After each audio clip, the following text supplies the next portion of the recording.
dans un premier temps. Hop.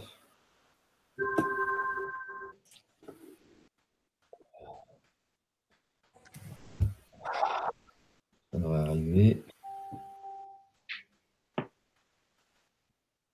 C'est bon, on voit tout ce qu'il faut. OK.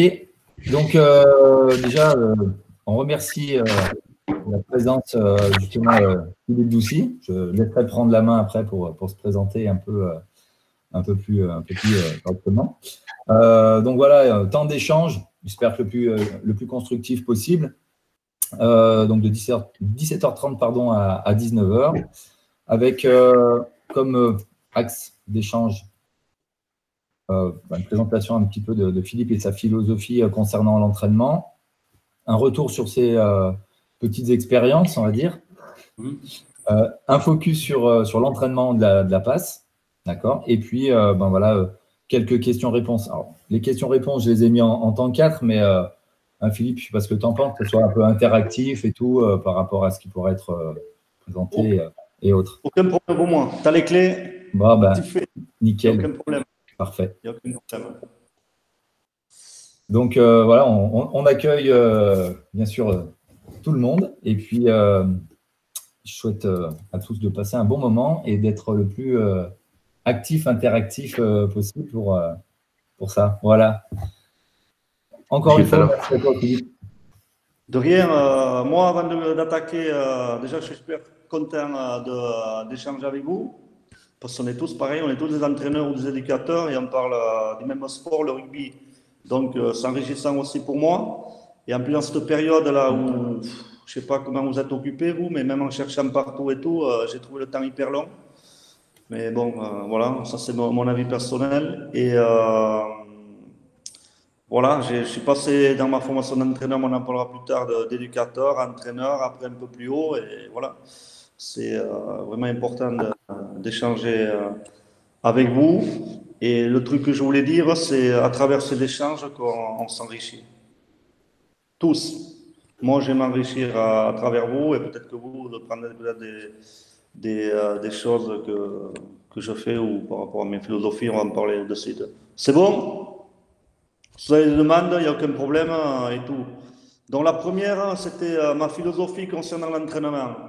Moi, la première chose qui me vient en main tous les jours quand je vais entraîner, que ce soit des petits, l'école de rugby, des jeunes, des pros, des internationaux, c'est la notion de plaisir. Si je n'ai pas le plaisir d'y aller, ben, j'y vais pas. Donc, mon premier moteur, c'est avoir le plaisir. Le plaisir d'entraîner, le plaisir voilà, de faire un métier que j'aime. Ma passion, c'est le rugby. Ça, c'est la première parole clé. Après, je vous expliquerai pourquoi. La deuxième, chaque être humain, on est comme on est, on a notre ADN. Mais la première chose que verra le joueur, que ce soit tous les types d'âge, la première qualité que doit avoir un entraîneur, c'est être soi-même. C'est être soi-même. Si vous n'êtes pas vous-même, le joueur, il le sentira. Et à un moment, quand il vous demandera des questions, peut-être les plus grands, vous ne savez plus répondre. Ce sera Philippe Dossi qui répond, ou peut-être que Wayne Smith il aurait dit ça, ou Stevenson il aurait dit ça. Non. Vous, avec vos qualités et vos défauts. Avec vos qualités et défauts. Être soi-même avec ses qualités et vos défauts. Si vous avez ça et que vous êtes honnête avec le joueur, vous n'avez aucun problème pour entraîner. Vous pouvez entraîner à tous les niveaux.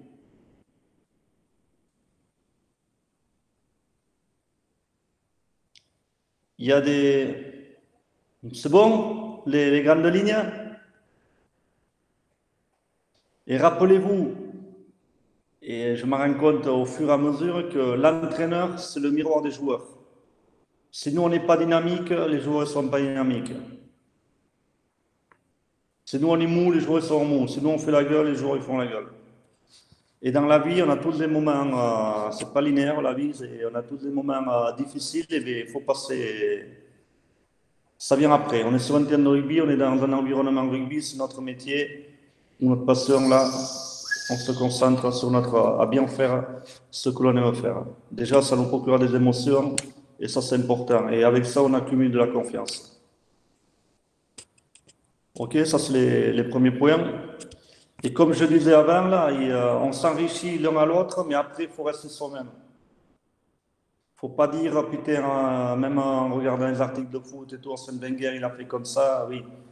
Mais Arsène Wenger, j'ai quoi? Il a quoi, hein? Qu'est-ce que je peux lui prendre, Arsène Wenger? Lui, il a la même philosophie que moi, ça, je peux le prendre, je peux le consolider. D'accord, mais pas vous dénaturer, parce que vous allez vous perdre. Et la philosophie, que ce soit même avec les pros, même avec les équipes internationales, c'est le plaisir. Les joueurs, ils attendent qu'une chose, ils ont tellement de stress. Ils ont 10 000 informations par semaine. Entre la stratégie, les vidéos, comprenez, les déplacements, la femme, le contrat, l'agent. Alors, ils sont là sur un terrain aussi bien pour se faire chier. C'est pas bon, hein? Vous comprenez? Ils recherchent le plaisir. Les joueurs, c'est les enfants.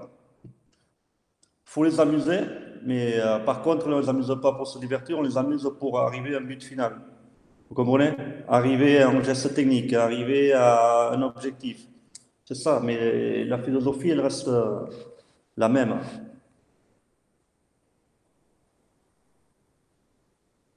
Des demandes par rapport à ça?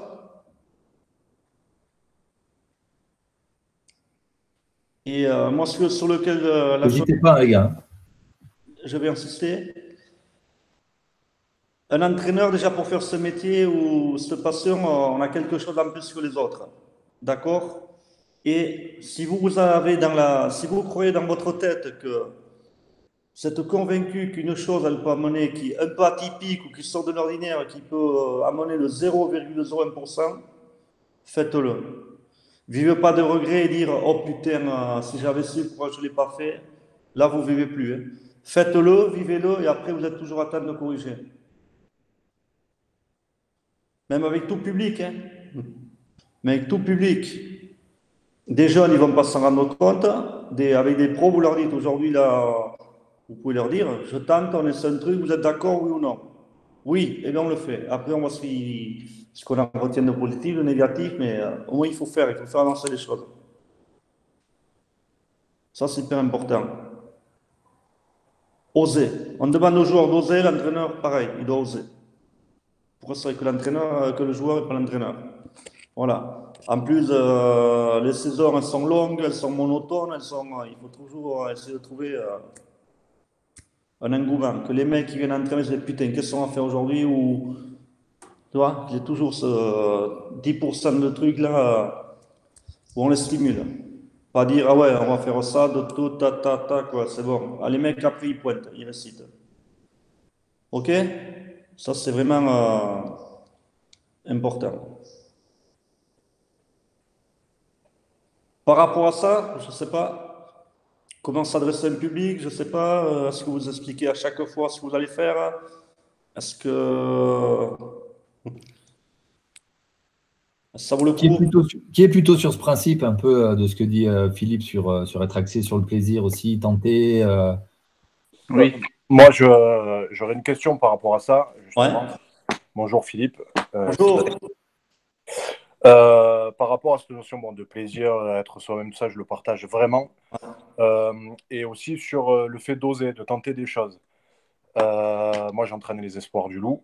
Ouais. Donc effectivement, le plan de jeu de l'équipe 1, enfin la philosophie de l'équipe 1 est descend pour les espoirs, donc ça c'est bien. Mais on est quand même assez libre d'oser, de développer des choses. Comment tu le vis quand tu essayes quelque chose, parce que je suppose que tu as tenté beaucoup de choses dans ta carrière, et quand tu te rends compte que finalement, tu as tenté quelque chose, mais ça ne marche pas. Comment tu fais passer ce message aux joueurs? On a tenté, ça n'a pas marché, on tentera autre chose. Enfin voilà, je veux voir un peu Ou sur ta même, crédibilité. ou même pareil, ça m'arrive de faire de nouveaux entraînements. Alors là, ça me met hors de moi, hein. Comme tu dis, là, ça, putain, tu as tout prévu, tu le vois d'une manière, merde, ça répond d'une autre manière. Et donc, il faut que déjà, à chaque fois que tu fais ça, tu as un plan B. Ouais. Tu as un plan B, toujours un plan B, parce que tu peux pas rester une heure sur un truc que tu as prévu et truc, et il faut de suite switcher. Et après, si on a loupé ce quart d'heure, ça n'a pas été et tout, il faut être honnête avec les joueurs. Et écoutez, moi, je vous demande beaucoup, vous demandez beaucoup, mais quelquefois, moi aussi, ça m'arrive de me tromper, je m'excuse, et voilà. Et les joueurs, ils vont dire, putain, quand il a ce recul à dire que lui aussi, il arrive à se tromper. Donc voilà. Comme je disais avant, être honnête avec les joueurs. Pas dire c'est la faute à lui ou merde, j'avais pas le matériel, j'avais pas le terrain, j'avais pas. Ça, c'est des parasites, ça. C'est Et con. dans la continuité de ça, Ouais. sur tes débuts d'entraîneur, quand tu n'étais pas forcément au Racing Oui. ou à Glasgow ou à Grenoble ou tout ça, Ouais. euh, que tu avais des gens au-dessus de toi, justement, tu leur disais, voilà, je vais tenter quelque chose et que ça ne marche pas. Est-ce que ça t'a pas freiné un peu dans ton envie de tenter? Moi, les jeunes, je les voyais comme un laboratoire. Ouais. Je le voyais, pour moi, c'est un laboratoire. Si on n'essaie pas avec les jeunes, on va essayer qu'un. Avec des mecs déjà formatés et tout, donc tu comprends? Ouais, ouais, bien sûr. Ouais. Allez dans cette idée. Pour moi, la formation, c'est un laboratoire. Je suis complètement d'accord avec toi, hein, mais c'était juste pour voir justement ta Ouais. philosophie encore et tes réponses. Mais je suis. Voilà, un laboratoire, un laboratoire. Et puis, ce qu'on fait là, on peut le refaire avec une autre génération, ça ne répondra pas pareil. Maintenant aussi, on a des générations connectées, donc il faut aller dans leur sens. Ouais, On je va vois peut-être bien. leur parler dans 5 ans de valeur à les mecs de 15 ans. Ça me manque des valeurs. C'est pas leur truc qui va les toucher. L'amour du maillot, le truc, c'est pas ça. Il faut les trouver, aller peut-être dans leur ligne, parce que 1 contre 25, tu vas être vite en porte-à-faux, tu vois. Ouais, bien Et, sûr. voilà, essayer de voir le public que tu as, où c'est qu'ils peuvent arriver. Et voilà. Et il y a des trucs aussi, hein. Il y a, quand tu oses convaincu, ça passe mieux que oser et le frère à main. Et tu vois ce que je veux dire? Il faut, voilà, j'ai fait et puis j'y vais à 1000 et après, toujours un petit plan B, mais voilà, oser. Parce que des fois, on est surpris aussi par les réponses. Ouais, Dans un sens comme dans l'autre. bien sûr. Très bien. Merci en tout cas. Mais oser, ça ne veut pas dire non plus faire le clown, tu vois. Oser, c'est avec mon objectif final, c'est ça. Est-ce que je peux, en arrivant. C'est deux visions. Il y en a qui vont y aller d'un point A à un point B linéaire. Miaou. Ils vont y arriver au point B. Et il y en a d'autres, ils vont arriver là, ils vont aller là, ils vont aller là, ils vont aller là, ils vont aller là, mais ils arrivent toujours au point B aussi. Ils ont ouvert d'autres cordes, voilà. C'est ça. Mais oser, c'est bien parce que ça te remet en question. Le cerveau, on n'entraîne pas le cerveau. Et nous, on entraîne le cerveau en faisant comme ça. Parce qu'on doit réfléchir, on doit anticiper, on voit un truc où on ne sait pas. On croit que, mais voilà, donc c'est bien. Comme dans la vie, hein. Il y a une Ouais. prise de risque. Si tu ne prends pas des risques, tu vas stagner. Tu vas pas monter beaucoup, hein. Donc voilà, Philippe, moi la pause hémopathique et aller à. Romain, j'ai une Oui, question à te poser. À l'heure ouais, actuelle, on est beaucoup quand même sur des projets de jeu où il y a 3 temps ou 4 temps qui sont prédéfinis. Et ouais, si tu préfères, moi je l'ai vécu hein, donc en tant que joueur et je le vis. Je l'ai, comme moi j'étais en espoir, j'ai pris le projet des pros et je l'ai décliné obligatoirement avec ouais. les espoirs parce que c'était la commande.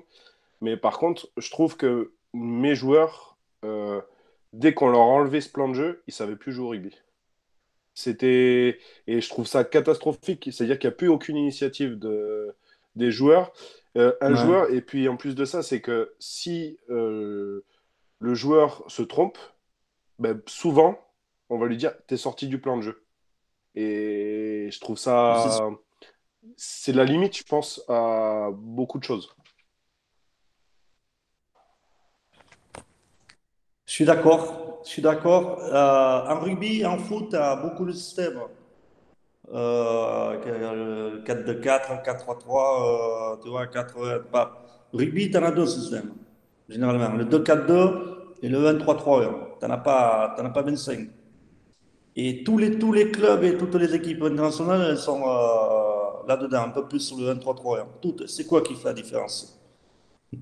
C'est à l'intérieur de ce système-là, la circulation des joueurs, mais c'est la qualité technique des joueurs, le bon timing, la bonne prise de balle et tout ça. Ça, c'est tout ce qui est fait en amont de la formation. Et les joueurs, ils doivent s'exprimer à travers un système. Un système, c'est un cadre. Tu comprends? Et la prise d'initiative, elle doit être mais, à fond là-dedans. C'est juste des repères collectifs et le joueur, il doit pouvoir s'exprimer. S'il doit réciter, Ouais, mais après, c'est souvent ça, c'est-à-dire on arrive à quelque chose où j'ai eu cette réflexion avec quelques entraîneurs qui entraînent des clubs pro, et c'est le truc où ils se disent, ouais, mais si on prédéfinit plusieurs temps et que tout le monde respecte son rôle, on gagne du temps par rapport à l'adversaire. Mais ouais, mais au final, on inhibe le, entre guillemets, il y a des joueurs qui sont instinctifs. Et le joueur va peut-être avoir une opportunité devant lui, mais va pas la prendre parce qu'on lui a dit qu'il fallait.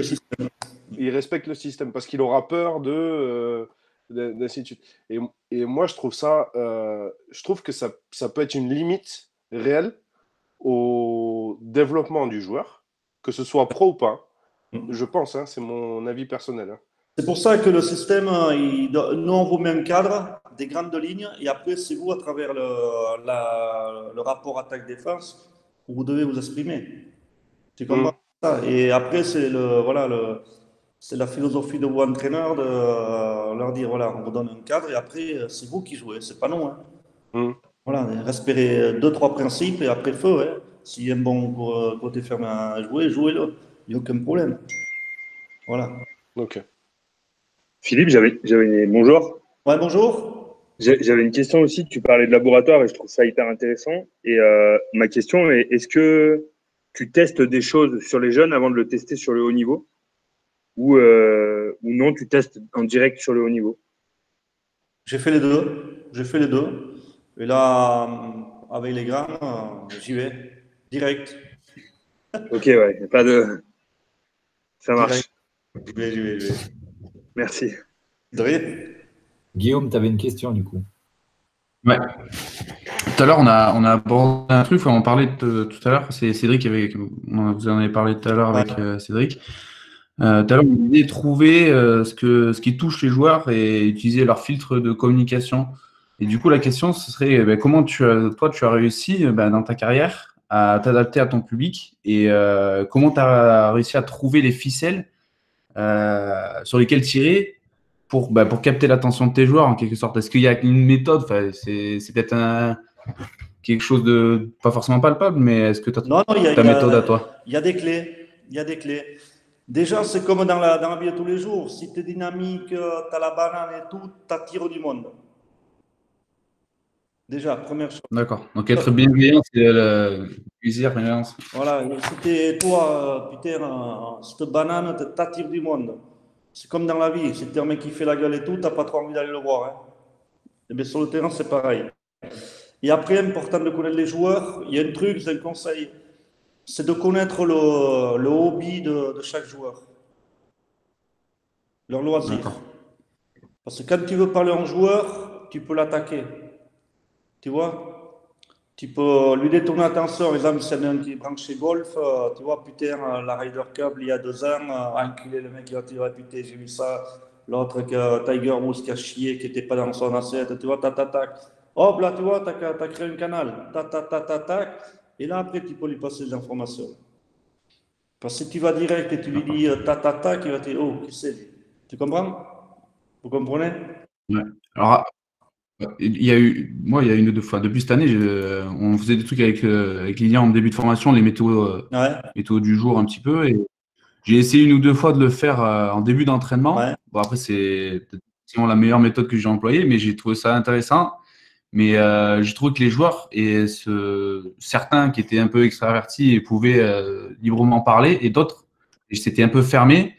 Et du coup, c'est comment on peut arriver à ce qu'ils parlent? Est-ce que faut leur parler à un petit comité? Est-ce que c'est un peu de psychologie. Moi, tous les joueurs, même que ce soit quand je les fais venir au bureau, ils viennent jamais dans mon bureau. Jamais.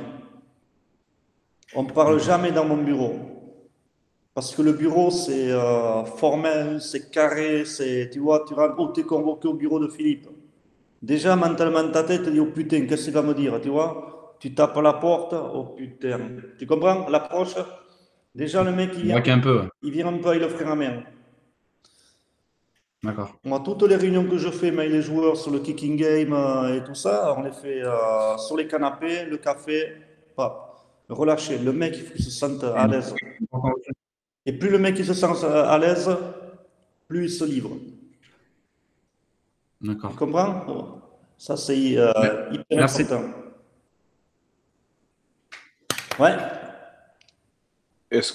Philippe, juste, je te réinterpelle 30 secondes. C'était sur l'aspect, justement, donc ta philosophie de jeu, c'était le plaisir et tout ça. Mais sur la relation donc humaine, tu as un petit peu répondu, mais est-ce que tu mets l'humain en premier et après tu envoies ton plan de jeu et le jeu, ou tu mets d'abord le jeu et après, s'il reste quelque chose, tu mets l'humain? C'est l'humain d'abord. L'humain, tu sacralises des énergies, des forces. Et à travers ça, tu peux y aller jouer. Si tu mets que le plan de jeu, mais derrière, tu n'as que des robots et il n'y a pas de connexion, tu ne vas pas aller loin.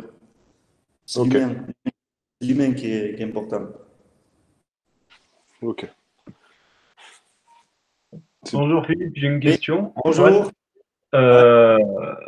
On parlait de ces nouvelles générations, là, un peu 2.0 avec toutes les nouvelles technologies, etc. Est-ce que tu commences un peu à intégrer ces technologies-là sur les entraînements, notamment sur les entraînements présentiels et les entraînements un peu invisibles qu'ils peuvent faire à la maison? Ouais, alors déjà, comment dire, j'essaie d'anticiper, mais je fais travailler déjà au Racing un groupe de 8 ou 9 joueurs, déjà pour la culture du travail, à 7h30, 2 à 3 fois par semaine. 7h30, il y a 8 ou 9 joueurs catholiques, 8, pardon, je n'avais pas en italien, 8 ou 9 joueurs qui viennent travailler. Souvent, je fais venir des piliers et seconde ligne, étalonneurs. Pourquoi? Parce que quand on parle d'aisance technique et tout, les premières lignes, souvent, ils sont dans le système. Ils répètent le système, tag, la patte dans le dos, mais plus tu vas aller en haut, comme toutes les équipes dans le système, ce qui va faire la différence, c'est la prise de balle, c'est le timing et tout. Et si tu ne travailles que pas dans l'entraînement collectif, tu touches 3 ballons, c'est pas là où tu vas palper et être facile avec le ballon. Donc voilà, j'essaie de les faire travailler 2 à 3 fois par semaine à 7h30 le matin. Les mecs, ils viennent. Bien truc tout corps, hein. Et pourquoi ils viennent les mecs? 7h30 le matin, c'est pas facile de faire venir les mecs. Ils viennent. Déjà, pour changer le nom, ça s'appelle le groupe Manetas. Pour changer, tu vois.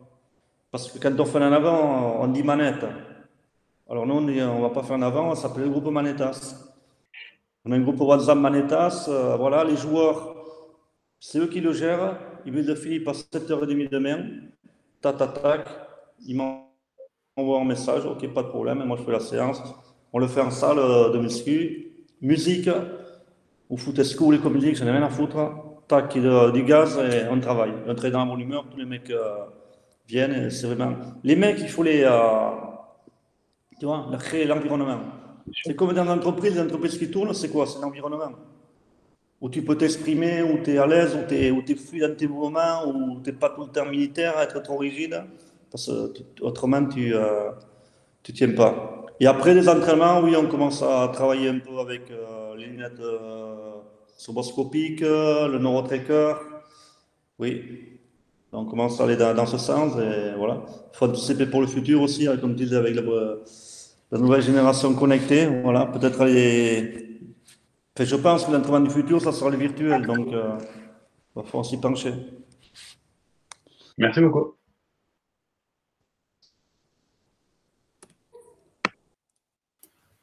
Brian, je crois que tu avais une question. Oui, bonsoir Philippe. Pour aller un peu sur ce qui a été évoqué, notamment la génération Z, qu'est-ce que tu fais aujourd'hui avec ces nouveaux joueurs, cette nouvelle génération, que tu ne faisais peut-être pas avec les anciens? Qu'est-ce qui pour toi est différent, peut-être dans la relation? Qu'est-ce que tu mets en place pour optimiser au mieux la progression et la performance? outre les technologies? Alors, tous ces joueurs-là, tous ces nouveaux, ils ont une qualité en plus à la génération précédente, les nouveaux, là. Le bassin des joueurs de 18 et 20 ans, ils sont programmés. Ils savent ce qu'ils veulent. Quand ils sont déjà, pour ceux, je veux dire, du Racing ou ceux qui étaient en équipe de France, ils sont programmés. Ils sont presque autonomes. Ils font la vidéo tout seuls, ils arrivent à peu près à s'auto-analyser, ils ont un recul sur leur performance, ils sont vraiment pas. Par contre, le seul petit défaut qu'ils ont, c'est qu'ils sont peut-être trop carrés des fois. Ils n'ont pas de hobby, tu vois, ils mettent tout dans le rugby. Tu vois, pour s'évacuer l'esprit, ils n'ont pas. Tu comprends? Et ça, pour l'équilibre d'un jeune joueur, c'est hyper important. L'équilibre études, joueur de rugby et le loisir. C'est ça. C'est trois axes qui vont faire la différence avec l'environnement familial. C'est ça qui va faire la différence. Et du coup, qu'est-ce que toi tu fais aussi avec eux, peut-être aux entraînements, hein? Est-ce que tu mets par exemple des petits jeux en place, des choses que tu faisais pas avec d'autres générations, des choses bien spécifiques avec eux? Déjà, le premier truc que j'essaie de leur faire comprendre, même si dans la culture de travail, c'est qu'il faut travailler encore plus. Déjà, humilité et travail. Humilité et travail. S'ils viennent s'entraîner avec les pros, c'est pas pour la photo, tu comprends? S'ils viennent s'entraîner avec les pros, c'est qu'ils le méritent, donc voilà, ils doivent y aller. Si le joueur là qui sur des gestes basiques, il n'est pas au niveau, eh bien, la prochaine fois, il ne vient pas, hein. Mais tu t'entraînes pendant 2 mois, une fois que tu es prêt, tu reviens. Tu ne vas pas bousiller le travail de 14 autres joueurs, tu comprends? Donc c'est une balance. Mais déjà, c'est travailler beaucoup en individuel. Beaucoup en individuel, qui reste après l'entraînement. C'est là où il peut s'améliorer. Sensation du terrain, tout. Voilà, ça c'est très, très important. Ah, merci. Bien. Vincent, ouais. Ouais, je continue. Philippe, j'avais une question. Dans le monde pro, forcément, donc il y a la position du manager qui est importante. Et j'aurais voulu que tu puisses nous parler un petit peu de cette relation par rapport à toi, parce que pour t'avoir rencontré plusieurs fois quand même, tu as une vision assez claire de ce que tu as envie de faire et tu poses un climat, etc., qui permet de mettre en place le travail. Je voulais que tu nous dises un petit peu, forcément, tu as vécu différents clubs, donc différents managers, et comment tu as pu à chaque fois faire coller entre ta représentation des choses et finalement peut-être la vision qu'est censé donner le manager, et comment tu as pu arrondir les angles, on va dire, ou est-ce qu'à chaque fois, tu as choisi ce projet-là parce que tu avais cette liberté-là aussi de pouvoir y mettre ce que tu souhaitais dedans? Alors, j'ai la chance d'avoir des managers de tout type. Bon, Racing, j'ai tout au travers. J'ai eu Nick Mallet, j'ai eu Jacques Brunel, j'ai eu Sud-Africain Solomons qui a entraîné les Springboks. Qu'est-ce que j'ai eu encore? Fabrice Andro, je ne sais plus qui encore. Et l'important, chacun a son rôle. Le manager, c'est le boss. Il faut que les joueurs ils savent que le référent, c'est lui. Que ce soit Nick Mallet, Jacques Brunel ou tout au travers. Le boss, c'est lui. Nous, on est là pour faire gagner l'équipe dans laquelle on entraîne. Et moi, je prends des initiatives. J'ai une mission, moi, faire améliorer les mecs. La technique individuelle des avants, des trois quarts, le jeu au pied, les buteurs. Ça, c'est mon domaine. C'est ma responsabilité. Donc, il attend quoi, le manager? Que les mecs, ils progressent. Alors, pour progresser, il faut qu'ils bossent. Alors, moi, je les fais travailler. Je ne me pose pas 10 000 questions, ça bosse. 7h30, les mecs, il y a un groupe qui vient bosser. Jour de repos, il y a des mecs qui viennent bosser. J'en ai rien à foutre du nom du mec de l'international, j'en ai rien à foutre. Il faut qu'ils travaillent. Ils ne sont pas au niveau tac. Et là, tu crées une culture. Putain, il est venu travailler. Putain, c'est mon concurrent. Donc, il travaille en plus. Tu vois, ça crée une émulation déjà de travail. Et voilà. Et puis après, le manager, il vient, les mecs, ils ont la banane. Je sais pas, mais tu vois, je te dis, j'ai pas eu trop de trucs. Je reprécise peut-être un peu, c'était plutôt dans le cas où justement le manager avait des choses, on va dire, qu'il t'imposait ou tu vois, qui ne seraient pas forcément dans ta culture. Et on sait bien que dans les staffs comme ça, bah, c'est important aussi de réussir à gérer un peu ces pseudo-conflits, si on peut dire, quoi. Mais voilà, enfin, c'est directif, quoi. Moi, j'y pense pas, ça. Parce que j'ai pris la décision avant. Si je me suis engagé, j'ai signé un contrat, c'est pour pouvoir m'exprimer avec le manager. Tu comprends? C'est une discussion avant. Est-ce que je peux mettre en place mon travail? Comment tu le vois? Moi, je le vois comme ça. Si je sens qu'il y a du feeling et que le mec il est ouvert à ça, j'y vais. Si le mec, je sens qu'il n'est pas ouvert à ça, je ne vais pas m'emmerder. Je vais trouver le temps long, je vais me faire chier. Ça peut être bon pour moi, ça peut être bon pour l'agent, ça peut être bon pour le club. J'y vais pas. Tu vois, j'ai travaillé en amont sur ça. Tu comprends? Ah ouais, tout à fait, ouais. C'est évident que c'est en amont, sinon tu t'engagerais pas dans le projet. Et après, on sait bien que tout ça, c'est quand même fluctuant en fonction de la saison, des résultats, Ah oui. de tout ça, quoi. Tout est fragile, hein? Tout est fragile. Mais pour l'instant, j'ai la chance que voilà, ça suit. Ok, merci.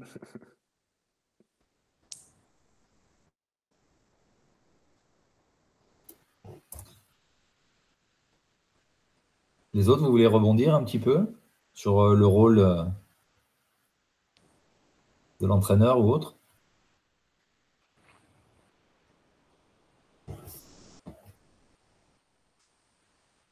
Moi, j'ai une question, Adrien, enchanté.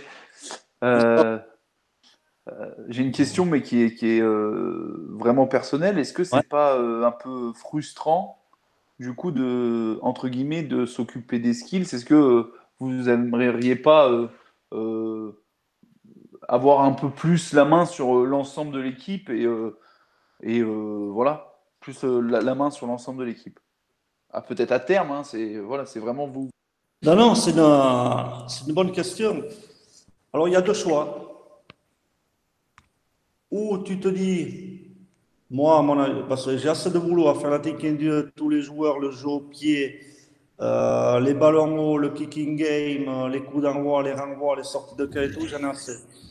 Et moi, je me dis, vaut mieux essayer de faire une chose bien que de moyenne. Donc, pour le moment, je me retrouve là, c'est ma passion, j'aime ça, je continue. Peut-être que ça arrivera dans 2 ans, dans 3 ans, de dire, bon, maintenant j'ai fait mon temps, j'ai envie peut-être de prendre une équipe ou d'aller voir derrière la porte s'il y a, j'ai assez de... Mais je préfère à moi me construire encore, tu vois, étape par étape, tac. Et quand je crois que c'est le moment de changer et d'aller dans notre aventure, là j'y vais et voilà, j'ai assez de base et d'expérience pour y aller. Voilà, après ça c'est des choix de carrière aussi. Oui, bien sûr. Non, mais c'était la question. Hein, c'était vraiment votre ressenti personnel.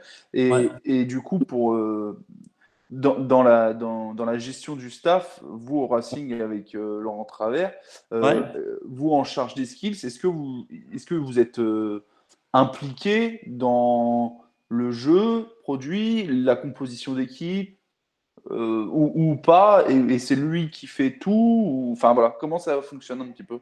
La chance au Racing d'avoir voilà, beaucoup de liberté, comme je disais, dans le travail. Moi, je participe à tous les entraînements.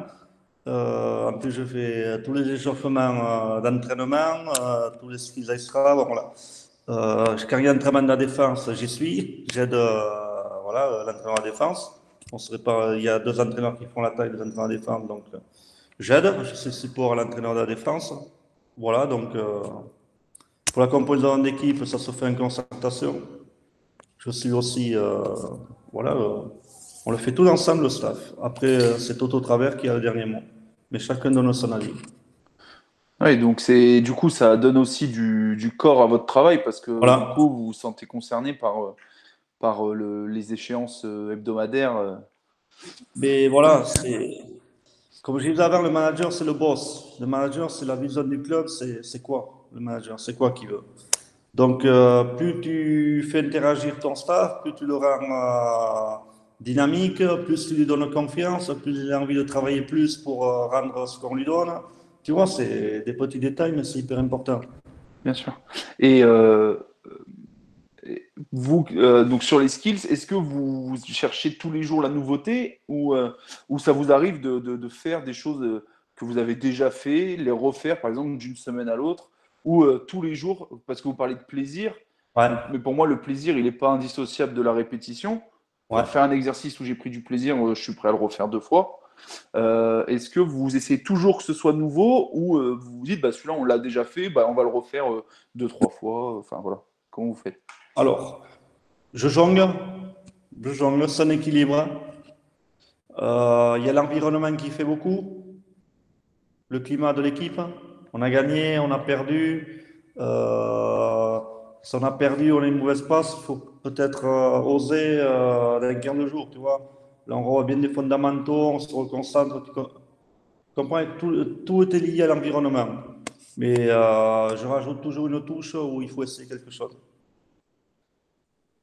Mais je change les pourcentages, tu comprends? Oui, je comprends. Ok. Là, mais gardez toujours ça, c'est comme en match. Tu es à la 80e minute, tu n'y arrives pas. Pour gagner, tu auras deux choses qui te font gagner. Ou le facteur X, le joueur qui te fait la différence individuelle,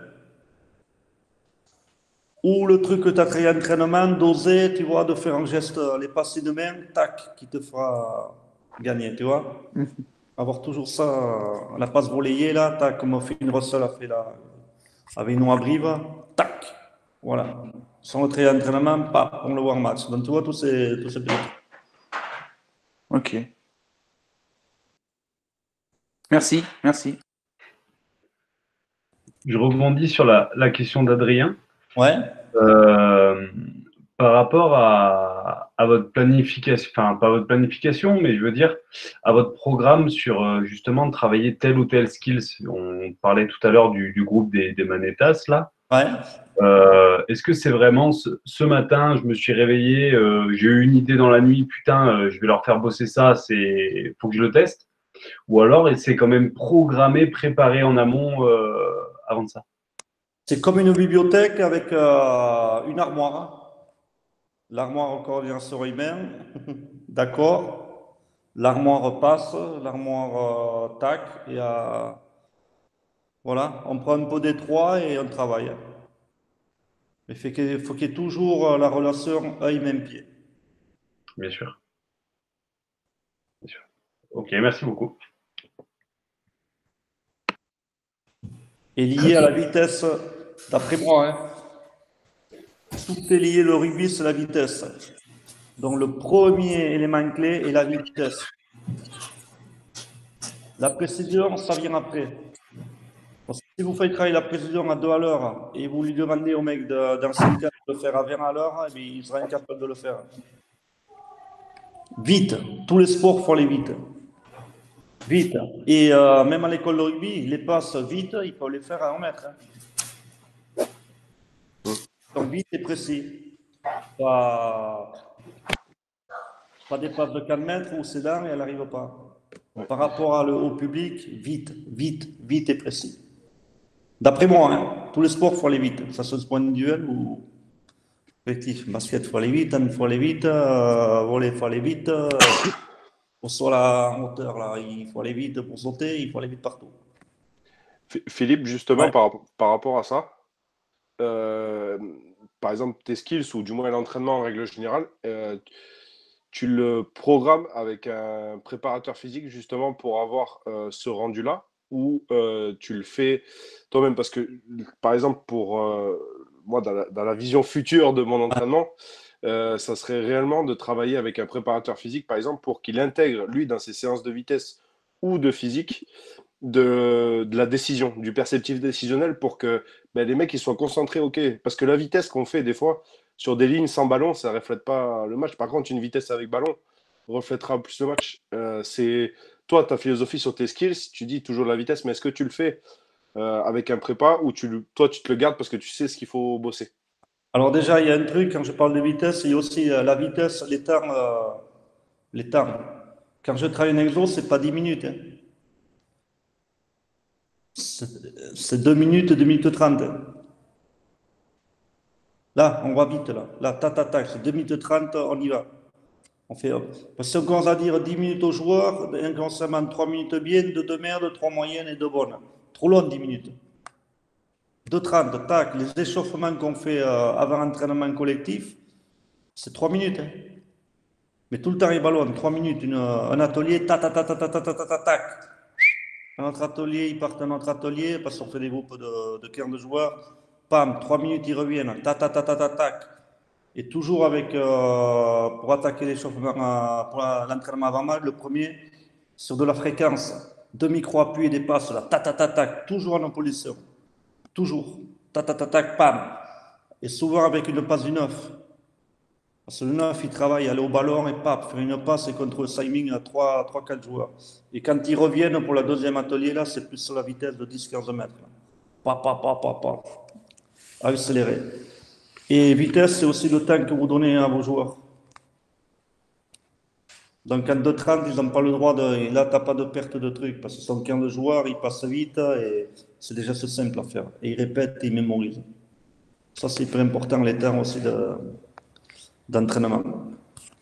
Et pardon, je voulais revenir à ça, et tu m'avais dit avant, pardon, excuse-moi. C'est par rapport aux séances. Préparateur physique, ouais. Voilà, au préparateur physique. Préparateur physique. Moi, je suis autonome. D'accord. Quand on fait le collectif, il y a le préparateur physique qui les active, et après, moi, je fais ce que je veux. On a les GPS, voilà, et après, moi, je recherche toujours l'accélération, pas la vitesse. Accélérer, c'est les changements de rythme qui font la différence. Donc, je travaille sur ça, et après, j'ai le retour avec le préparateur physique, avec les GPS. Voilà. Autrement, quand je prends les skills, les 3/4 et tout, je suis autonome. C'est moi qui fais l'échauffement, je fais tout. Ok, d'accord. De A à Z. Merci beaucoup. Salut Philippe. Bonsoir. Salut, je voulais te demander, là on parlait de répétition, de vitesse, etc. Toi, c'est quoi tes indicateurs sur l'entraînement pour savoir si l'entraînement est plutôt bien réussi? Quand je parle d'indicateurs, je parle est-ce que c'est le nombre de ballons touchés par joueur, le nombre de... je sais pas, il y a plein de... Quels sont toi tes repères visuels pour savoir si oui ou non ton exercice est réussi ou pas? Déjà, pour instaurer la confiance, c'est la répétition du geste, donc c'est le moins de ballons tombés par terre. Parce que là, quand tu as des groupes de 8, 10, 12, 15 joueurs, c'est la continuité qui fait la différence, tu vois. Tac. Si deux pas, il y a un ballon qui tombe par terre, pap, ça freine les mecs. Et le groupe derrière, il a perdu déjà 5 secondes pour travailler. Et les mecs, ils l'ont vu, oh putain, il a fait tomber un ballon. Putain, un autre, tac. Tu n'es plus dans la dynamique. Donc, pour ça, tu peux jouer sur des ballons. Ballon de basket, gros. La couleur, ça attire les yeux. Tac. Là, tu peux partir, tu auras moins de ballons par terre. Et les mecs, ils travaillent. Tu vois, ta technique de passe, tac. Déjà à l'œil, tu sais déjà qu'il y a eu peu de ballons par terre. Et après, je regarde les vidéos et je regarde à peu près combien ils ont touché de ballons. Après, j'essaie de faire des groupes où les mecs qui ont touché un peu plus, tu vois, se mettent au milieu. Ils touchent un peu plus, voilà, j'essaie de voir, je regarde après. Et après, les préparateurs physiques, tout ce qui est accélération. Et est-ce que tu pars avec une idée de dire, bah, à cet entraînement-là, je veux qu'il touche 300 ballons ou... Non. Non. Non. Okay. Non, parce que tu as trop de... Je sais pas, 300 ballons par rapport à quoi? Tu vois, c'est... voilà. Moi, je préfère qu'il le touche en détente. D'accord. 1 minute, 2, tac. Je leur dis, moi, faites-moi chanter le cuir, faites-le chanter le cuir. Tac. Tu vois, il y a 2-3 principes et allez-y. Ils ne se rendent pas compte, mais ils en touchent des ballons. Moi, j'aurais une question par rapport justement à tes durées de skills ou d'ateliers. Tu dis de la vitesse, donc 2 minutes 30, 3 minutes, ça c'est adapté à la technique individuelle, à tout ce que tu fais toi. Est-ce que tu penses que, par exemple, tu peux le décliner sur de la touche, le décliner sur la technique de ruck, le décliner sur de la défense, par exemple, des exercices défensifs, des déplacements défensifs? Est-ce que tu penses que voilà, faire plusieurs ateliers de 3 minutes, c'est plus efficace qu'un atelier défense de 10 minutes, revenir sur un autre de 10 minutes ou la touche, oui. Parce que le rugby, c'est pas cloisonné. Ouais. Le rugby, c'est pas un département, puis un département, c'est un tout. Et ça te roule l'esprit. 3 minutes, tu fais ça, tac. Le temps que tu ailles à votre atelier, tu dois réfléchir, peut-être qu'est-ce qu'il m'a dit avant. Et là, tu dois y aller, tu dois pas réfléchir, tu dois faire. Et ça te maintient le cerveau toujours en alerte. Et ça passe beaucoup mieux pour les joueurs. Ça passe beaucoup mieux pour les joueurs. Ouais, en fait, tu fais comme, oui, tu fais comme un peu avec les enfants, tu vois. C'est une autonomie. Détourner l'attention, concentrer là, tu détournes l'attention, tac, on va faire ça, on passe sur notre atelier. Et voilà. Ça maintient, ça crée une dynamique de groupe. Voilà, après, ça peut être des challenges d'un atelier à l'autre, en chantant, je ne sais pas, en courant le plus vite possible. Voilà, et les mecs, ils y vont. Parce que le rugby, voilà, c'est pas sclérosé. Il faut toujours avoir. Je pense que c'est mieux. Donc, les mecs... sur une séance de 40 minutes de touche, par exemple. Vas-y, enlève-toi, sors de là, je suis au téléphone, je travaille. Désolé. Non, pas de problème. Moi, j'ai dit oui, donc tu te débrouilles. Allez. Quand tu fais une séance d'une demi-heure de touche, par exemple, je peux faire 10 exercices de 3 minutes différents, en fait, pour les garder concernés par l'entraînement, en fait, et essayer de changer pendant 30 minutes. Ou alors, parce que la touche, c'est délicat. Tu as 20 joueurs, ou 22, donc tu en as 8 qui travaillent et tu as les autres qui se branlent les manettes. Ou alors, tu peux faire... non, pour dire, tu vois, des fois, c'est dur. Ça peut être 10 ou 8 joueurs qui travaillent, je sais pas, les principes de touche, vous annonce, et 8 autres qui font des skills. Tac. Polyvalence, des passes de numéro 9, tu vois, c'est important. Là. Voilà, des petites passes, voilà, pap, et ça tourne. Hop, le talonneur, il était bien réglé, tac, hop, il fallait faire des passes. Merde, dans 30 minutes, tu reviens, tu dois lancer comme tu étais avant. Ou le contraire, il a lancé moins bien. Et le focus, il l'avait là, il est parti faire des passes, il n'y a plus pensé. Tu vois, il a fait tac, il revient, tac, il est mieux. Tu vois, ouais, les stimuler tout le temps, les stimuler. Tout le temps. Et oui. Vas-y, Gaëtan, vas-y. Pardon. Du coup, j'avais une question sur une semaine type, entre guillemets, d'entraînement. Ça représente quoi en charge d'entraînement, les skills, ta partie skill? Alors, on joue le samedi, le lundi, il y a un quart d'heure. Déjà, ceux qui n'ont pas joué, les joueurs en groupe, il y a 45 minutes, le lundi.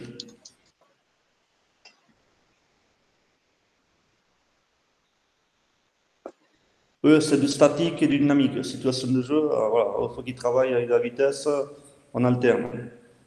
L'équipe qui a joué, le lundi, il y a un quart d'heure. Le mardi, obligatoire skills pour toute l'équipe, après l'entraînement. Un quart d'heure.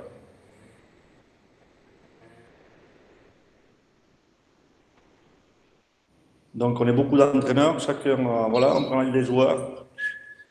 Qui c'est qui a besoin de plus de travail à défense, et voilà, on fait la liste. Lui, tac. Situation technique de passe polyvalente, tac, ça peut être rack, ça peut être ballon haut, ça peut être, voilà.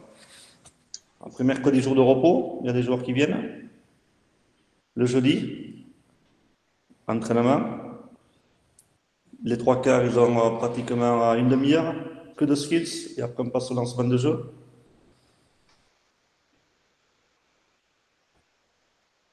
Après, il y a tous les échauffements, du mardi, du jeudi, le vendredi, il y a skills aussi.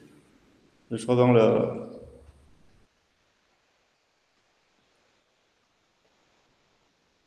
D'accord. Ok. Ça fait une... Ouais, même pour des joueurs de très bon niveau, on va dire, voilà, qu'il faut qu'ils travaillent et ils aiment ça. Donc, à partir de là, voilà. Toucher le ballon. On va dire qu'ils touchent le ballon. Moi, j'avais une question, Adrien. Vous avez dit tout à l'heure, vous mettez tout le temps en opposition. Échauffement, ouais. Entraînement collectif, oui. Voilà. C'est vraiment une règle que vous êtes fixée. Pourquoi? Moi, j'en suis convaincu. Enfin, c'est quelque chose j'essaye de faire même avec mes joueurs, parce que pour moi, face à rien, ça n'a pas de sens. Et vous arrivez toujours à le faire. Ça, c'est ma première question. Et ma deuxième question, c'est jour de match, comment vous organisez votre échauffement? Ouais. Alors, tout ce qui est entraînement collectif, l'échauffement, ça prend une petite activation qui doit durer 4-5 minutes à préparateur physique. Et après, moi, j'ai mes ateliers et c'est tout à position. Tout. Parce qu'après, on va faire l'entraînement collectif et il faut qu'ils s'habituent. Le rugby, c'est le ballon en mouvement, les attaques en mouvement et les défenses en mouvement. Donc, de suite, les guider. Mais voilà, il faut qu'il y ait de la réussite, mais toujours avec un défenseur qui navigue, qui monte vite. Voilà, toujours ce rapport de force, attaque-défense. Tout le temps. Après, les skills statiques, on travaille, je le disais, avec les piliers seconde ligne 2 à 3 fois par semaine. Et après, les entraînements, on travaille aussi en statique. Mais quand c'est rugby, tous les entraînements, tous les échauffements, skills, c'est nos positions. Opposition raisonnée, mais les Oui, mecs, bien sûr. Voilà, ils doivent voir ce qu'il y a en face, comment ils montent, direction de course. Okay. Et cette technique.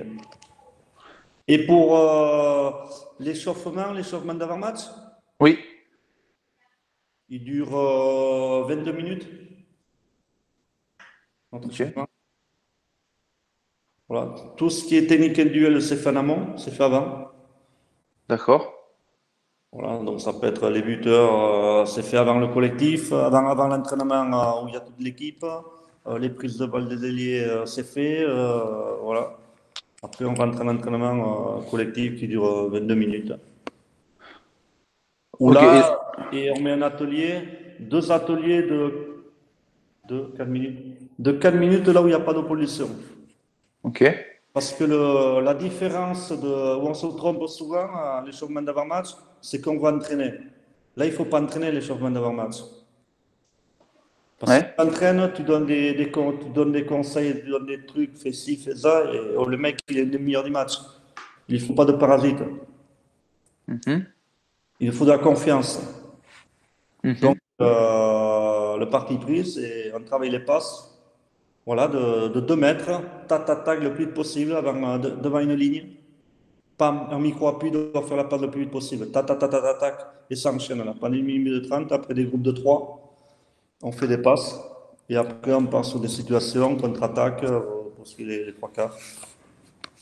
Voilà. Mais confiance. Les chambres d'armage, c'est fait pour avoir confiance. Ok, très bien, merci. Guillaume, tu avais une question pour compléter, non, c'est ça? Ouais. Du coup, c'est par rapport à la question d'Adrien, par rapport à l'opposition. Moi, je suis totalement comme Adrien. Quand je coach avec les gamins, c'est ce que j'essaie de tout le temps mettre en place. Et moi, avec mon vécu de joueur, encore de jeunes joueurs, il nous arrive très très souvent de faire des lancements de jeu sans opposition. Je trouve ça super chiant. Et qu'est-ce que vous en pensez? Alors, dans le rugby, il y a 2 entraînements, il y a 2 entraînements les plus cons. Les entraînements les plus cons pour un entraînement de rugby, il y en a 2.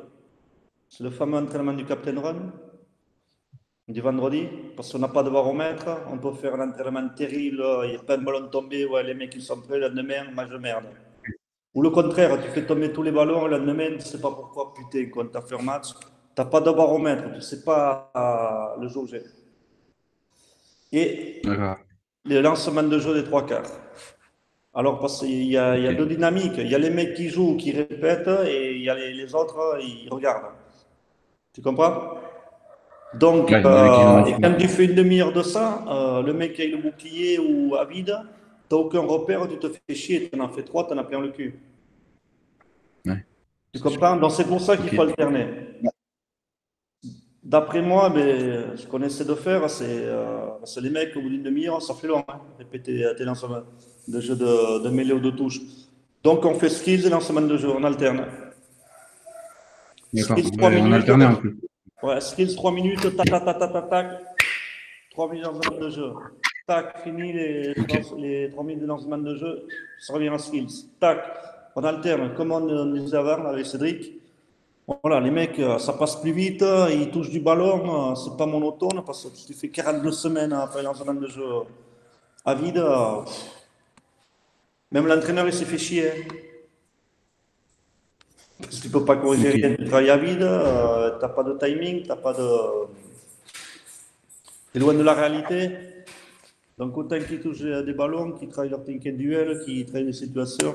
Et après, ils ont 3 minutes à basculer. Hein. Et après, ça va? Et après, il y a le débat. Est-ce que ça vaut le coup de travailler vers lancement de jeu alors qu'en match, t'en feras peut-être un ou deux? Ça, c'est le débat. C'est pour ça que c'est pertinent justement de l'alterner avec d'autres ateliers. Voilà. Et là, tu as l'impression de t'être entraîné. Parce que dans semaine de jeu, ouais, on a fait ça, mais tu n'as pas de timing, tu n'as pas les troisième lignes souvent, voilà, tu fais pour faire. Tu es content, tu te rassures, mais de concret, de palpable pour t'améliorer, tu l'as pas beaucoup. Et après, tu peux faire 3 minutes avec une ligne qui monte. Donc, c'est pas le hop de 3, ça tourne à la prochaine, voilà. Il repart sur des passes, tu as créé une émulation, on répète, faites la même.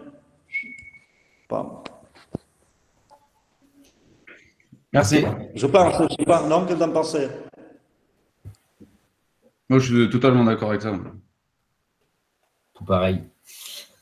Oui, aussi. Non, mais ça, quand vous avez un entraîneur en chef au-dessus de vous, vous devez lui dire. L'important, c'est que les joueurs, ils travaillent. L'entraînement, c'est fait pour progresser. Seulement fait pour répéter, à vide, ils ne vont pas progresser, les mecs. Hein. Il faut créer, comme on disait, une dynamique. Là, il n'y a aucune dynamique. Travailler à vide, 7 mecs qui travaillent, 7 qui regardent. Les motivations ne sont pas les mêmes. Donc, ça peut créer des décalages. J'enverrai la vidéo à mes collègues. Bon. Et quand tu travailles à vide, rappelle-toi, hein, tu as 7 qui travaillent et tu as 14 yeux qui bataillent, qui regardent. Ou qui discutent, ou voilà, qui ne sont pas dans le truc. Après, ce qui est bien, c'est que oui, dans ce que vous dites, le truc que je trouve, c'est que peu importe le. Comment?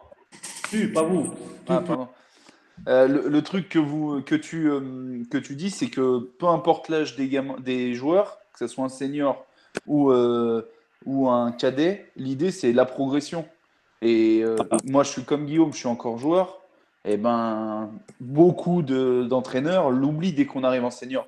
On fait les répétitions, les trucs qui servent à rien, on touche 3 ballons, ça gonfle tout le monde et on s'emmerde. Donc, moi, je suis d'accord avec ce que vous dites pour le coup. Voilà. Et même des.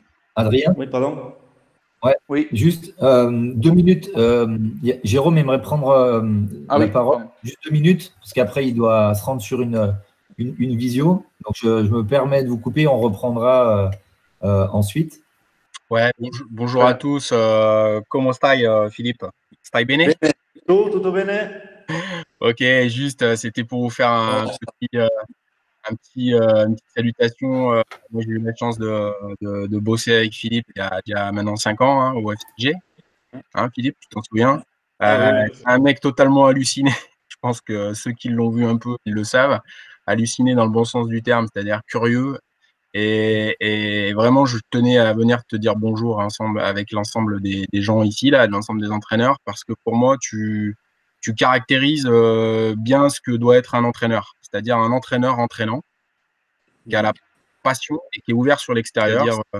Quand il y a le terrain de tennis qui est à côté du terrain de rugby, je regarde aussi comment l'éducateur ou comment le joueur de tennis y joue, comment l'entraîneur de handball y joue, mais aussi comment le mec du tai chi, il canalise l'énergie de ses stagiaires, etc., etc. Donc pour moi, c'était vraiment une grande aventure de t'avoir à mes côtés là pendant quelques temps et je voulais vraiment donner l'envie aux gens qui sont là aujourd'hui d'avoir cette ouverture d'esprit et de pas être centré sur sa pratique du rugby quoi. Ouvrez-vous aux autres.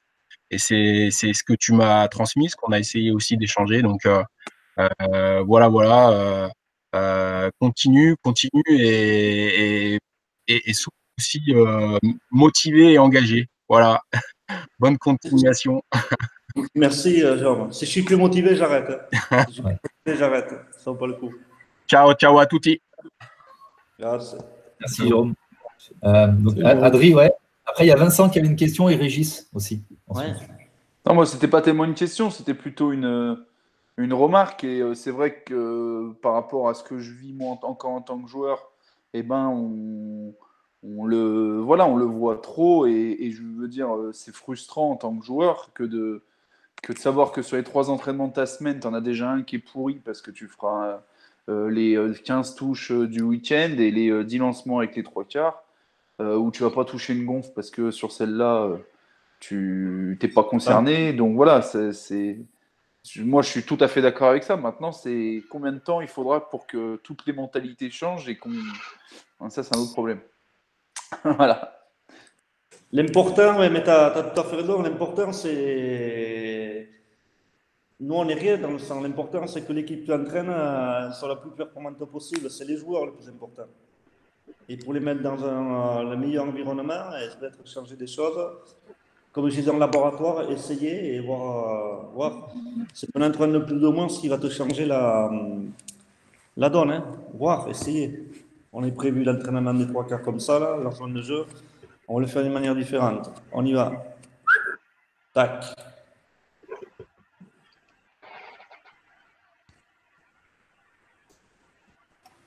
Vincent, je poursuis. Vincent, Régis, Jean-Luc et Romain. Voilà. Parfait.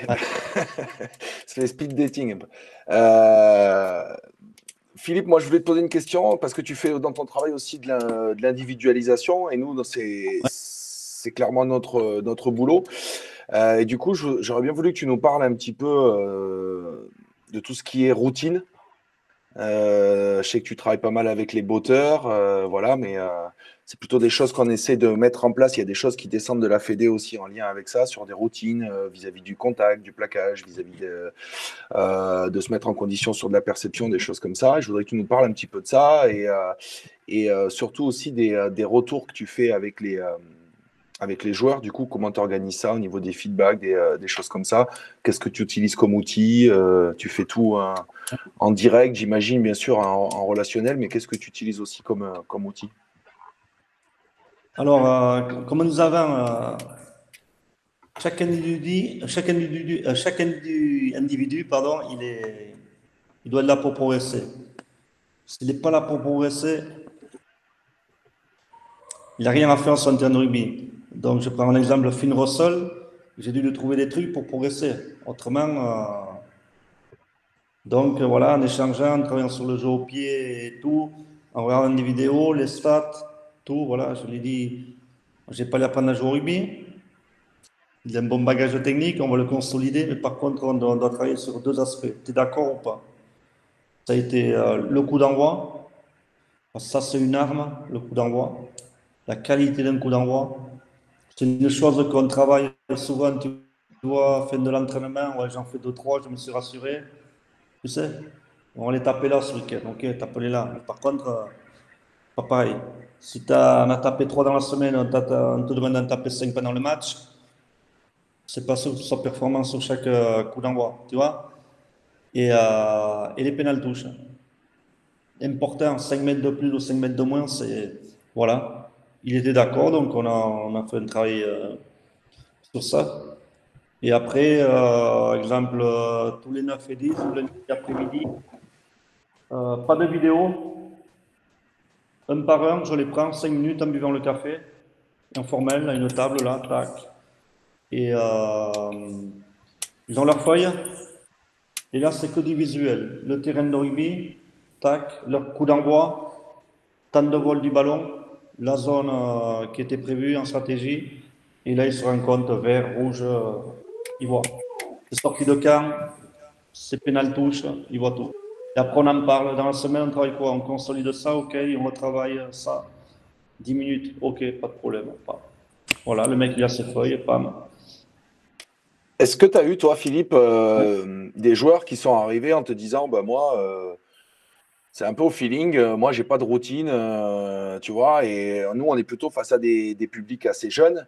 Et en fait, leur routine, c'est j'ai vu Kamisha, il tient son ballon comme ça avant de lancer. Donc, moi, je l'aime bien, je vais faire comme ça. Je vois tel botteur. Enfin, tu vois, sur les botteurs, il y a combien d'exemples de je me gratte l'épaule, je fais tout ce que les buteurs qu'on voit à la télé fait. Et du coup, cette relation-là, dans le pas casser sa représentation, mais quelque part l'aider à en construire une, alors que la réalité, c'est qu'il n'y en a pas, en fait. Alors, il y a deux images. Quand le mec, il te dit, je le joue au feeling, ça veut dire quoi? Si t'es enrhumé, tu joues plus. Ça veut dire comme il le sent à l'instant T, quoi. À l'instant T, ouais. Mais si t'es enrhumé, tu le sens plus. Hein. Donc, le feeling, on va garder ça, mais on va essayer de consolider la base, tu vois, de ce qui te fait avoir le feeling. Ça, c'est hyper important. Après, de regarder les autres, c'est hyper important parce qu'il y a le mimétisme, ça donne le mec qui regarde un peu, il a l'œil de... Mais après, il faut l'adapter par rapport à si t'es gaucher, si t'es droitier, tu vois, un peu tout, à ton profil. Mais il y a toujours dans le lancer, que ce soit gaucher, droitier, 2-3 principes, comme pour le buteur. C'est toujours respecter 2-3 principes. Si tu as respecté ces 2-3 principes, tu vas progresser. C'est comme après, on dit des paroles, le buteur, le transfert. Tout le monde utilise cette parole, le transfert. Mais c'est quoi, transfert? Transfert. Et transfert quoi? Je serais trop crade, je fais quoi, tu comprends? Mais transfert, c'est le pied d'appui qui a tout le poids au dernier appui sur le talon. C'est de faire passer du talon à l'avant-pied, tu vois, ce travail là. Ça, c'est du transfert. Talon avant-pied et ton levier qui va passer.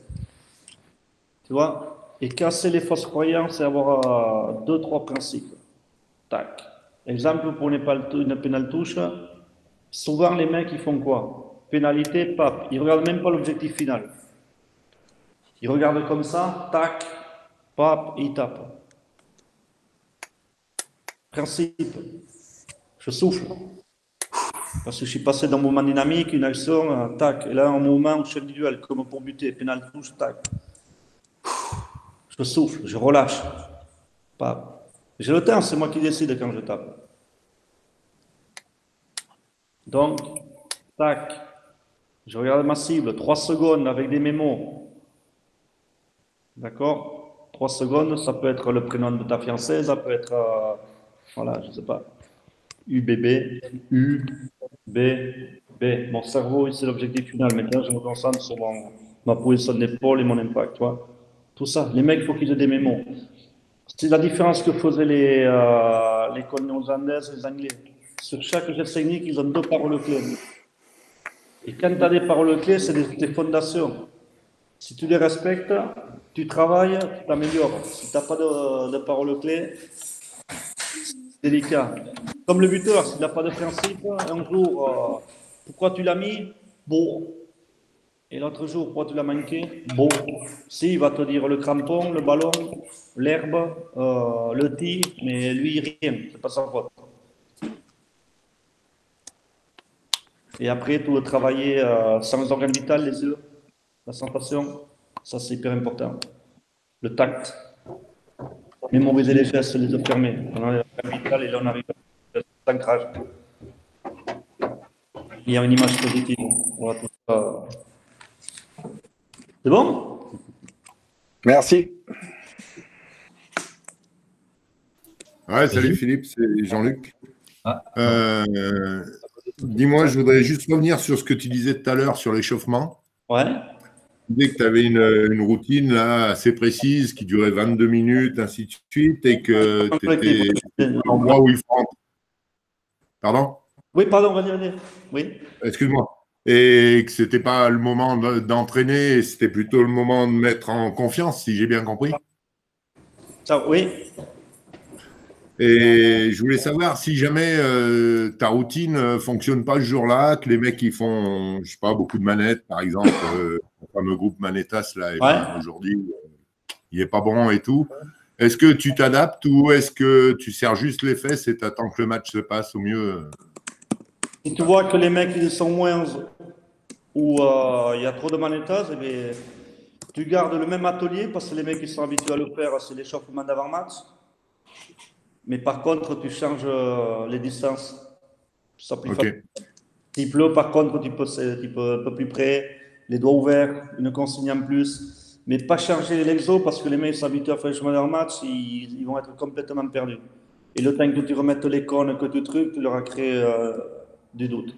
Garder le même fil conducteur, mais en changeant l'espace-temps ou avec la défense ou l'espace entre tes joueurs. Ok. Et puis, une autre Ouais. question. Quand je t'entendais parler des buteurs là tout à l'heure, Ouais. voilà, je voulais juste savoir, tu joues au golf ou tu t'inspires beaucoup du golf ou pas? Alors, je joue pas au golf, j'ai pas le temps, mais je regarde beaucoup. J'étais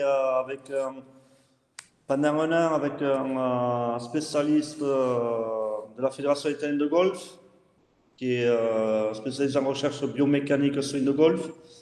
Parce que l'Italie, ils avaient 3 joueurs mondiaux dans les 15 premiers au golf. Enculé, je me suis dit, putain, les Américains, ils ont, je sais pas, 50 millions de golfeurs, ils n'en avaient que 3 ou 4. L'Italie, 3. Ah, je me dis, putain, il y a des génies ou il y a quelque chose. Alors j'ai appelé la fédé italienne, je me suis mis en contact avec ce monsieur.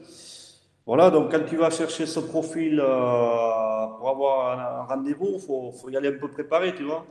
Donc moi j'ai préparé un clip vidéo sur le buteur et le golfeur. Eux, c'est en geste de précision, il a le bras, nous, c'est avec le pied, mais les principes, c'est les mêmes. Donc voilà, donc ça n'y a plus, et voilà, on a travaillé pendant un an là-dessus, comment ils travaillaient, eux aussi, beaucoup aussi, eux, comment ils s'échauffent, les golfeurs. Ils n'ont pas besoin de 10 minutes d'échauffement, en 2 minutes, ils sont prêts en travaillant sur le diaphragme, allongé, ils débloquent le diaphragme, ils sont déjà fluides, tac, ils peuvent aller au practice en 2 minutes. Bonne sensation, practice, je passe au terrain. Oui, non, mais le golf, c'est un sport parallèle au rugby, au buteur, on va dire. Ouais. Ok, merci. Régis? Oui, bonjour Philippe. Ça va, Régis? Régis, l'Académie fédérale de Lyon. Ouais. Ça va? Ouais, très bien. Bon, moi, je reviens un petit peu en arrière par rapport à ce que tu disais tout à l'heure. Bon, il y a une réalité qui s'impose à nous tous au rugby, c'est qu'on attaque autant comme ils défendent en face et on défend autant comme ils attaquent. Donc, la dialectique, et que du coup, effectivement, tous les entraînements à vide perdent du sens. Mais si on veut pallier à ça, il faut quand même mettre en place une vraie culture du partenaire d'entraînement. Et je voulais savoir si dans les clubs pro, c'était une culture que vous développiez toute la semaine aux entraînements, où le défenseur fait travailler l'attaquant et l'attaquant fait travailler le défenseur aussi. Voilà. Ouais. Alors, dans nos sessions d'entraînement, les skills d'avant-match, les skills d'avant-entraînement, pardon, le terrain, il est grand. Où tu les fais? Déjà, la zone où tu les fais, c'est hyper important. Moi, je les fais toujours pour marquer derrière la ligne, à 90%. Chaque ballon, c'est pour marquer. Déjà, le mec, il a dépassé la ligne, il marque. Ça, on l'oublie souvent. Des fois, on répète, mais le mec, il est passé, il fait quoi après? Tac. Il s'habitue à marquer, que ce soit un pilier, un talonneur en seconde ligne, en troisième ligne, tac, il s'habitue à marquer. Au rugby, pour gagner, il faut faire plus de points que l'adversaire. Ça, c'est le premier point. Et après, souvent, la différence par rapport c'est les couloirs de 15 mètres. Donc, on travaille beaucoup dans les couloirs de 15 mètres. Pratiquement toutes les sessions que je fais, c'est dans les couloirs de 15 mètres. C'est là où tu arrives à créer les micro-décalages et c'est là où il faut les jouer. C'est là où les blacks, ils sont impressionnants, où ils arrivent des 4 contre 3, des petits couloirs, ils arrivent bien les jouer, que ce soit le talonneur, les piliers de seconde ligne, tout le monde. Voilà, donc on travaille beaucoup ces deux axes. Les couloirs de 15 mètres et marquer. C'est con à dire, mais marquer, ça te crée des émotions. Tu t'habitues à un geste que tu n'es peut-être pas habitué. Et peut-être qu'en match, ce geste, il te viendra. Voilà. Et toujours, attaque-défense. Après, par rapport à l'adversaire qu'on va jouer, j'adapte la défense. Sur la défense qui rush, eh bien, on va travailler le mardi, le jeudi, tout ce qu'on fait. L'attaque doit s'adapter à une défense qui rush, avec 2 points clés, et les mecs, ils font. C'est une défense qui contrôle, et bien voilà, on va faire défendre la défense qui contrôle, et les joueurs, ils ont là d'autres problématiques. C'est des courses droites, des passes à plat, et voilà. D'accord. Ok. Moi, j'ai une question pour rebondir sur ce que tu viens de dire sur les mini-attaques dans les 15 mètres. Là. Ouais. Généralement, quand c'est des systèmes 1-3-3-1, c'est des joueurs spécifiques qui se retrouvent dans les 15. Ouais. Est-ce que tu fais travailler spécifiquement que ces joueurs-là ou tu intègres aussi tes premières lignes dans Première ligne, tout le monde. Tout le monde fait des mini-attaques là, donc des 4 contre 3, des 4 contre 2 plus 1, des 4 contre 3 qui montent vidéo, tout le monde. D'accord. Parce qu'on oublie souvent ça quand on fait les mini-attaques, qu'on se retrouve avec les 3 quarts et les 3e lignes souvent. Ouais. Et puis ça peut arriver, même si le système c'est un 3-3-1, ça peut arriver qu'en première ligne ou une 2e ligne se retrouve là. Et les piliers, il ne connaît pas l'annonce, il ne connaît pas Les piliers, on les met parce qu'ils doivent apprendre à courir droit, à faire des passes, pas de passes longues, parce que le pilier en match, il en fera peut-être une dans tous les 10 matchs. C'est pas ça important pour le pilier. C'est les passes ou la pop ou la passe, la push-pass de 4-5 mètres, là, bien, là, tac. Voilà, et accélérer, impulser, tac, sur 2-3 mètres, là, pam, pam, pam. Voilà. Et par rapport à une philosophie de jeu, est-ce que tu passes beaucoup de temps à travailler tes lancements de jeu à toi ou alors tu travailles plus la défense et on va dire le jeu sur les ballons de turnover, tu vois, cette capacité à jouer le ballon de contre-attaque ou de turnover ou de... Donc nous, on a, bon, là j'ai parlé pour le Racing, on a un profil d'équipe joueuse et qui aime tenir le ballon. Donc la priorité, c'est nous. Nos lancements, il faut qu'on s'apprécie, il faut qu'on tienne le ballon et à un moment, ça va s'ouvrir. Et les joueurs qu'on a, voilà, il faut qu'on s'apprécie dans tout ce qu'on fait. Déjà, impulser les premiers ballons, la passe du 9 et le 10. C'est ça qui tourne le timing. On travaille beaucoup sur ça. Tac, c'est eux les garants. Le 9, le garant de la continuité, le 10, le garant pour avancer. Et après, tout s'imbrique, c'est beaucoup plus facile pour les autres à trouver les timings. Donc du coup, toi, ça c'est la philosophie du Racing, mais c'est aussi ta philosophie à toi de travailler d'abord toi, plutôt que de jouer ces ballons de turnover et de se dire... Turnover, on va les avoir un turnover. Turnover, après, c'est 2 principes. Un ballon qui tombe, c'est 2 passes loin, et après, c'est les qualités... parce que c'est dans le désordre, donc c'est beaucoup plus facile, dans le sens où tu es libre. Si tu as des cannes, tu peux aller défier, tu vois. Mais ça, il faut encore le garder dans les entraînements. Parce que nous, on s'est rendu compte qu'on marquait plus d'essais, justement, sur des ballons de récup et turnover que sur nos ballons de lancement. Et du coup, on a travaillé plus ces ballons-là, cette capacité à... Ouais, ça dépend du profil de votre équipe aussi, vous défendez bien. Voilà, ouais. Voilà. Ouais, tu connais un peu le... Oui. Non, mais travailler les deux. Mais important, voilà. Après... Moi, je suis d'accord avec toi d'abord se regarder soi-même et travailler sur ce qu'on maîtrise nous, plutôt que travailler sur des choses qu'on ne peut pas maîtriser. C'est ça le problème. Souvent, on parle d'équipe adverse, enculé. Quand tu n'as pas joué le match, que tu as déjà peur. C'est ça. Tu as 33 000 informations sur les mecs.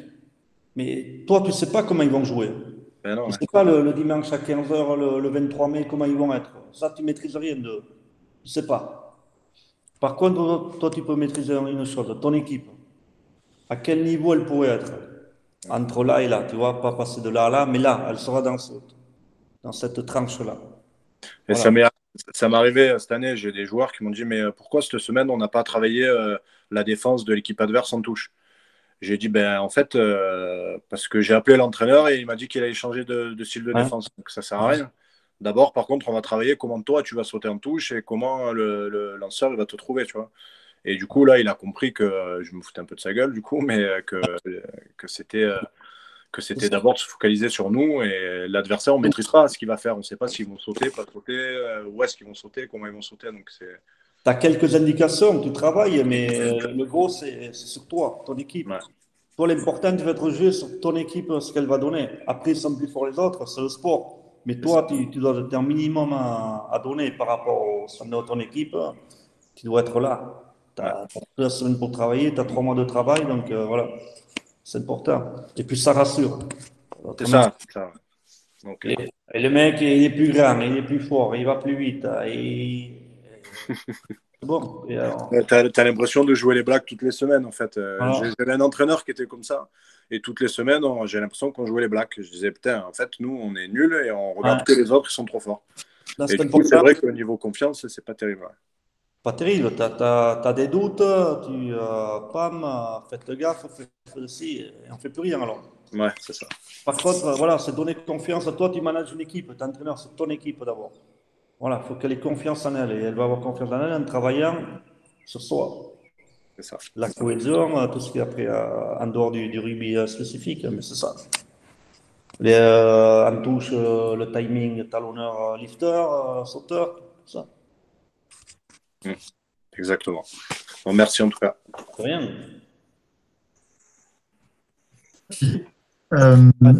Pour revenir sur un... Oui. Je crois qu'il y avait Romain. Ah, pardon. Qui avait une question. Excuse-moi. Autant pour moi. Vincent l'a posé en fait. Ah ok. Bon, bah, ouais, s'adapter, etc. aux différents styles de joueurs, mais du coup, c'est bon. J'ai ma réponse. Parfait. Voilà. Du coup, ouais, j'avais une interrogation par rapport à l'anglicisme des. On parle de skills. Et j'aimerais savoir un peu pour toi quelle est la définition du skills et la définition avec le drills. On parle aussi de ça. Ouais. Donc, comment, à ton sens, tu vois une différence là-dessus? Oui. Alors, le skill, c'est le joueur et le ballon. Moi et le ballon. Moi qui mémorise les gestes techniques, tu vois, passe contre le mur, tac. C'est le rapport moi et le ballon. Le drill, c'est la situation que tu mets en place après. Être fort sur ces skills, c'est mon bagage technique individuel par rapport au poste. Et le drill, c'est la situation que tu mets. C'est clair? Très bien, merci.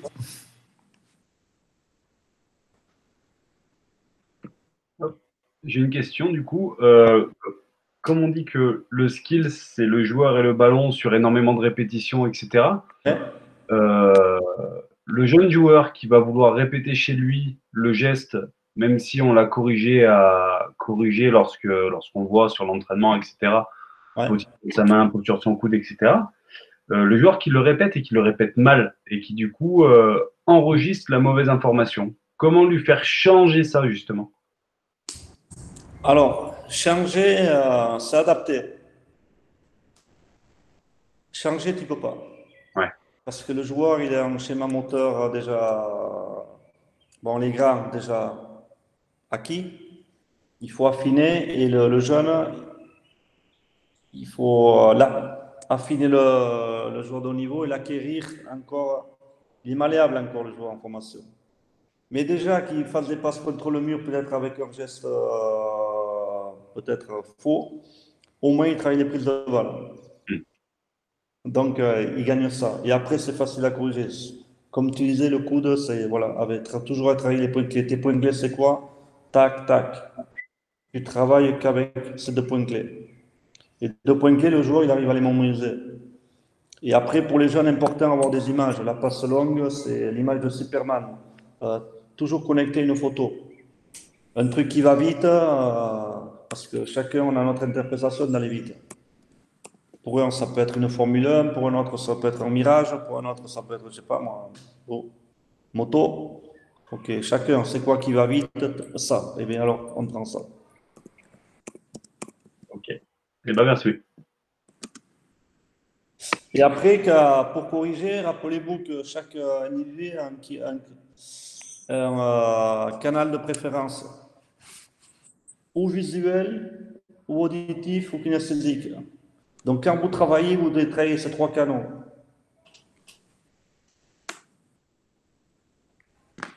Si moi, je suis en visuel et on me fait travailler sur l'auditif, c'est-à-dire le bruit, là, tac, tac.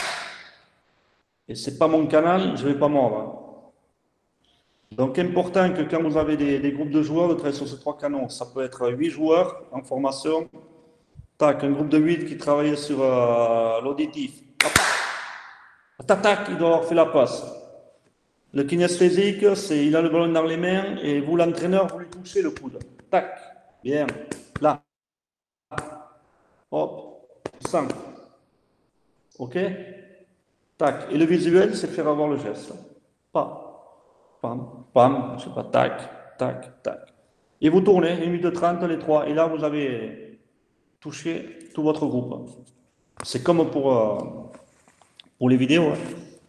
Si on fait que des vidéos, le mec qui n'est pas visuel, il ne va pas progresser beaucoup. Donc voilà, il faut alterner. Il faut garder la vidéo, parce que ça fait partie de l'observation, mais il faut changer aussi. Pas que ça. J'ai une question, s'il te plaît. Justement, en parlant de ça, donc tu adaptes entre guillemets ton entraînement donc, par rapport aux sensations du joueur et à ce qu'il peut percevoir.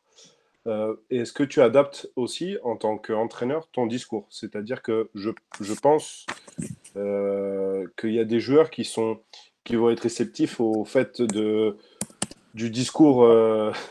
c'est bête que je vais dire, mais du discours, bon, ben, faut que tu m'enterres des mecs parce que c'est comme ça. Et le joueur qui va être réceptif au discours, bon, plutôt vise-moi des intervalles, essaye de créer de l'avancée, on a besoin de toi. Est-ce que tu adaptes vraiment ton discours par rapport à ça?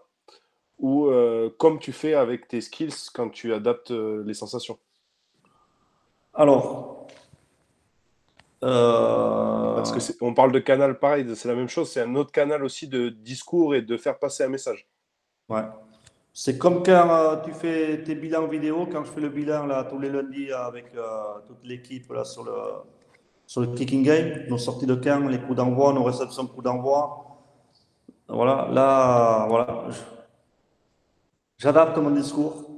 Il y en a, je l'ai devant tout le monde. Déjà, je sais que les joueurs internationaux, ils marchent beaucoup à l'orgueil. Donc, eux, c'est plutôt devant tout le monde. Parce qu'ils n'aiment pas ça. Ouais. Ils peuvent me détester, j'en ai rien à foutre. Tac. Pap. Ils n'aiment pas. L'orgueil est touché, donc là, pap. Si c'est un jeune joueur, pas devant tout le monde.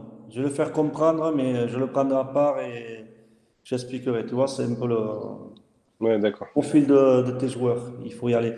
Si tu fais avec tout le monde pareil, ça ne marche pas. Ou des fois, tu les fais parler au mec. Tu arrêtes l'image, là, il y a quoi? Vas-y, je ne sais pas, Bruno, voilà, qu'est-ce que tu aurais fait ou qu'est-ce qu'on aurait pu faire de mieux? Et le mec, il parle. Ouais. Et une chose que je fais au Racing pour la confiance, on prépare le kicking game. Et le kicking game, ce n'est pas moi qui le présente. Je le fais présenter à un joueur. C'est un joueur qui le présente à toute l'équipe. Il peut avoir 20 ans, il peut être international, il peut avoir... J'ai pris les numéros 8, les 9, les 10, les arrières. Chaque semaine, je prends 4 joueurs de ce groupe. Tac, on travaille. Voilà. C'est eux qui font. Moi, je leur prépare tout, j'échange. Moi, j'ai déjà fait de mon côté, on échange. Après, on trouve un point de pape. Et après, c'est un joueur qui le présente à toute l'équipe. Donc, déjà, apprendre à parler à ses coéquipiers, pas facile. Être convaincu, donc voilà, ça s'apprend et voilà. Les mecs, ils apprennent, ils voient notre aspect du joueur aussi. C'est pas toujours réciter et tac. Là, je dois parler aux joueurs, faire passer un message. Et voilà. Et tu vois les mecs timides, le mec dominant, le mec qui est à l'aise. Voilà, donc voilà, ça m'aide. Et toutes les autres réunions de joueurs, où moi, c'est pas moi qui l'a fait, je regarde tout. Tout. Position des joueurs. Est-ce qu'ils ont toujours la même place? Qui est avec qui? Voilà. Et là, je vois tout. Je vois tout. Enfin, je vois tout. Ça me donne des idées. Les binômes, les liens, les mecs concentrés, les mecs un peu plus distants, le mec qui est devant, le mec qui est au fond, le mec qui est comme ça. Voilà. Je regarde tout. Je sais, je peux mettre les 40 chaises, je sais où ils sont les mecs. Et après, tu sais que les réunions aussi, c'est souvent... une réunion, c'est pour faire passer des informations. Non? Vous êtes d'accord? Alors déjà, c'est une salle fermée. Alors c'est toi qui crée le climat que tu veux. Et bien, si tu fais faire le climat dur, et bien voilà, tu arrives dur, tu tapes du poing sur la table, tac, bam, bam. Là, tu as fait passer ton message. Les mecs, ils ont comme ça. Ou si tu veux passer des messages dans un autre truc, et bien, les mecs, ils arrivent, il y a déjà de la musique. La musique, ça fait quoi? Ça relaxe, ça crée des émotions. Oh putain, je la connais, cette chanson, tu vois. 5 minutes avant, les joueurs, ils arrivent toujours 5 minutes avant, voilà, il y a la musique. Tout fond, tu vois. Alors, les mecs sont un peu plus relâchés, tu sens un truc, et là, tu peux passer beaucoup plus de messages. Voilà. Ça vous à jongler avec ça. Le bâton, la carotte, le bâton, la carotte. Ouais. Individuellement, c'est pareil. Par contre, si le joueur international, je suis dur avec lui. Par contre, quand il fait bien, je le dis aussi devant tout le monde. D'accord. Voilà, c'est être.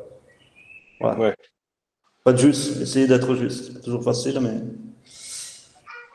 Le lendemain des fêtes, il y a la musique de l'enterrement ou pas? Non. Non, je plaisante. Non, mais je peux t'en parler, mais l'équipe. C'est un peu différent, mais le Racing, même si on perdait, on travaille bien pendant les semaines, voilà, on ne va pas se foutre une balle dans la tête. On sait que tout est fragile. Hein. Une défaite de plus ou de moins, ça pouvait compromettre ou la saison, ou le staff. Alors après, si tu penses à tout ça, tu ne vis plus. Hein. Focus sur nous, voilà, ce qu'on peut maîtriser, ce qu'on peut améliorer. Voilà, on ne va pas trop loin, on fait des choses qu'on sait faire, mais par contre, la parole d'ordre du staff et des joueurs, ils vont tous te le dire au Racing. D'avoir la banane. Si tu n'as pas la banane, ils ne viennent pas t'entraîner. Et nous, on va tout faire pour la créer. Notre motto, c'est ça. Et que ça soit du docteur au magasinier, tout. Hein. C'est ça. D'accord. Salut à tous, merci. Salut Vincent. Ciao Vincent. Salut, merci, ciao. On arrive vers la fin, mais il y avait Thomas. On peut faire une Oui, bonjour. Moi, j'ai une petite question. Vous m'entendez? Ouais. On t'entend pas bien, Thomas. Non. Allô? Vous m'entendez? Vas-y. Sur la photo, Lilian. C'est fait. Allô? Ouais. Vous m'entendez? Ouais, vas-y Thomas. Ouais, je voulais savoir, donc vous avez des objectifs. Vous avez des objectifs de résultats. Je voulais savoir si quand même les joueurs avaient leur mot à dire entre guillemets sur la stratégie adoptée le week-end, sur les combinaisons, sur le fonctionnement de l'équipe, ou c'est vraiment du directif et on leur laisse vraiment, ils n'ont pas leur mot à dire, quoi. Alors, déjà, quand tu es au Racing, tu as un objectif, c'est gagner. Parce que pour moi, j'ai fait beaucoup de trucs, mais pour moi, c'est le Real Madrid du foot. On a tout. On est en centre d'entraînement 5 étoiles, on est en stade exceptionnel, c'est unique. On est en squad de joueurs. On n'a rien envie à Clermont, à Toulouse, à Toulon. On est là. On a le même niveau qu'eux. Et voilà, on est un staff compétent et complet en numéro. Donc, c'est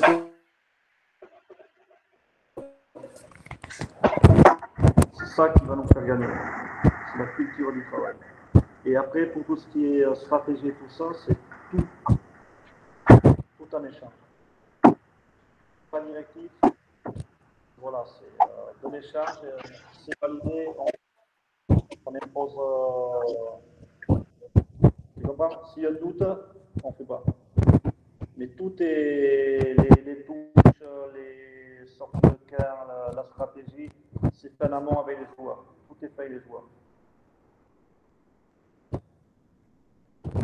Pas, D'accord. pas dire on fait ça, ça et ça, parce que les joueurs ils vont dire ok on fait, mais on ne maîtrise rien, on ne le sent pas ou.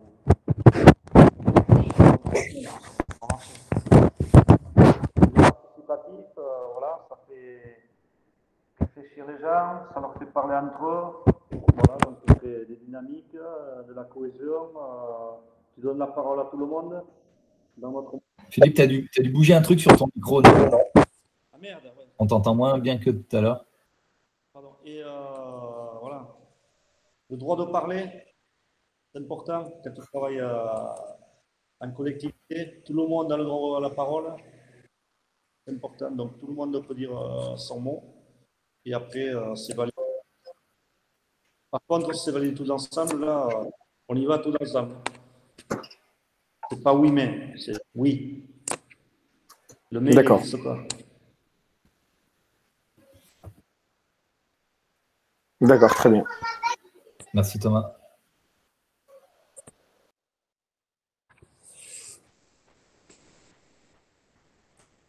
J'entends pas quoi.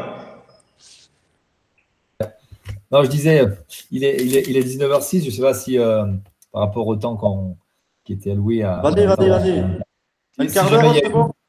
Si jamais il y a une autre question, après, c'était pour... peut-être les collègues ont aussi... doivent aller faire à manger pour les petits, non? Je ne sais pas. Non, voilà, après, c'est savoir si vous avez encore une question ou deux, posez à Philippe. Et voilà. C'est tout bon. J'ai une question, Lilian. Ouais, Aitor. Et c'est qui après? Et donc, par rapport à tes situations. Il y a Aitor qui avait posé une question. Mais on ne l'entendait pas bien. Mais... Bon. Voilà. Excuse-moi. Bonsoir, Philippe. Bonsoir. Aitor. Voilà. Et on a abordé un petit peu la place de skills dans les entraînements. Voilà, j'écoutais avec beaucoup d'attention. Mais dans un contexte fédéral, on va dire, où on n'a vraiment pas beaucoup de temps pour isoler, pour travailler spécifique, comme peut être les skills, et bien en contextualisant, en essayant de mettre l'opposition, comme vous avez dit, et voilà. Et vous trouvez vraiment l'alternance de passer d'un atelier à un autre pour essayer de faire un peu plus de focus sur le skills intéressant pour le mettre en place, possible pour le mettre en place? Ah oui, même déjà l'idée, on a dit qu'une équipe pour gagner, que ce soit au niveau des niveaux plus bas, il y a des principes. Pour tenir le ballon, plus tu tiens le ballon, plus tu vas mettre l'équipe adverse à la faute, ou par des fautes directes, ils vont se mettre hors jeu, ou je sais pas, ils vont faire un ruck, ou ils vont créer des espaces. Ils peuvent être partout pendant 1 minute 30, c'est impossible. Après, c'est à toi les micro-décalages que tu as créés, à toi à les modifier. Par contre, ce qui est important, c'est que ton objet, c'est le ballon. Donc, il faut essayer de faire tout avec le ballon. Tout avec le ballon. Tout pour optimiser. En plus, vous avez moins de temps que les... Tout optimiser. Le physique avec le ballon. Tout. Apprendre à courir avec un ballon. Ton objet, tu ne vas pas le faire tomber. Et, le ballon, il est ovale. Plus tu le touches, si tu le fais rebondir, il va te revenir. Si tu ne le touches pas, il te dira le ballon va te faire enculer. Quand tu n'as pas chié pendant une semaine, tu veux sur une dans les mains. C'est comme le coup de pied que tu frappes par-dessus. Voilà. Il faut tout essayer de tout optimiser. C'est pas facile, mais avec ballon. Tout. Et peut-être qu'on en parlait de cet entraînement fameux du capitaine où on répète à vide, où on se rassure. Peut-être le moment où on peut travailler la vitesse avec ballon et mettre 20 minutes de skills et peut-être répéter votre stratégie au lieu de faire 30 minutes et plus que 10. Et un entraînement, plus d'entraînement, sur une saison, ça fait beaucoup. C'est sûr. Merci. Non, de rien. Une question, ouais, par rapport aux skills, alors on l'a un petit peu abordé tout à l'heure, mais j'ai pas retenu, alors ça vient peut-être de moi, mais entre les deux positions qui seraient l'une de placer les skills comme les gammes du pianiste, c'est-à-dire quelque chose d'assez redondant dans lequel le joueur est bien et dans le confort, et puis une autre approche qui serait plutôt comme un peu Fabrice Pellerin, l'entraîneur de natation, qui disait qu'il n'y avait jamais un entraînement identique à dans sa saison. Voilà. Où est-ce qu'on met la barre pour garder la fraîcheur d'esprit, mais en même temps placer le joueur dans un confort affectif aussi. Alors la première chose que les joueurs, quand ils viennent, tu dois leur créer leur premier exercice qu'ils font, c'est avoir confiance en eux. Donc le premier exercice que tu mets où tu rentres dans ta situation d'entraînement, il faut que les mecs, il n'y ait pas beaucoup de ballons qui tombent et ils sont faciles avec le ballon. Là, tu crées une dynamique de groupe, tu crées, tu vois, les mecs, ils ont confiance. Et là, tu peux aller après à l'étape supérieure. Tu comprends? Oui, tout à fait. Et après, tu adaptes par rapport au niveau de tes joueurs et peut-être par rapport au type de défense de l'équipe que tu vas jouer. Mais après, c'est toujours des fondamentaux. Et courir droit, voilà, pour courir droit, des piquets. Je n'ai pas encore trouvé. Vite exécution, devant un mur. Tu travailles les micro-appuis, tu vois, après, là. Tout ça. Mais d'abord, il faut toujours consolider. Et si tu ne fais pas tomber de ballon et tu as confiance en toi, et bien, quand tu as confiance en toi, tu connais plus trop tes limites.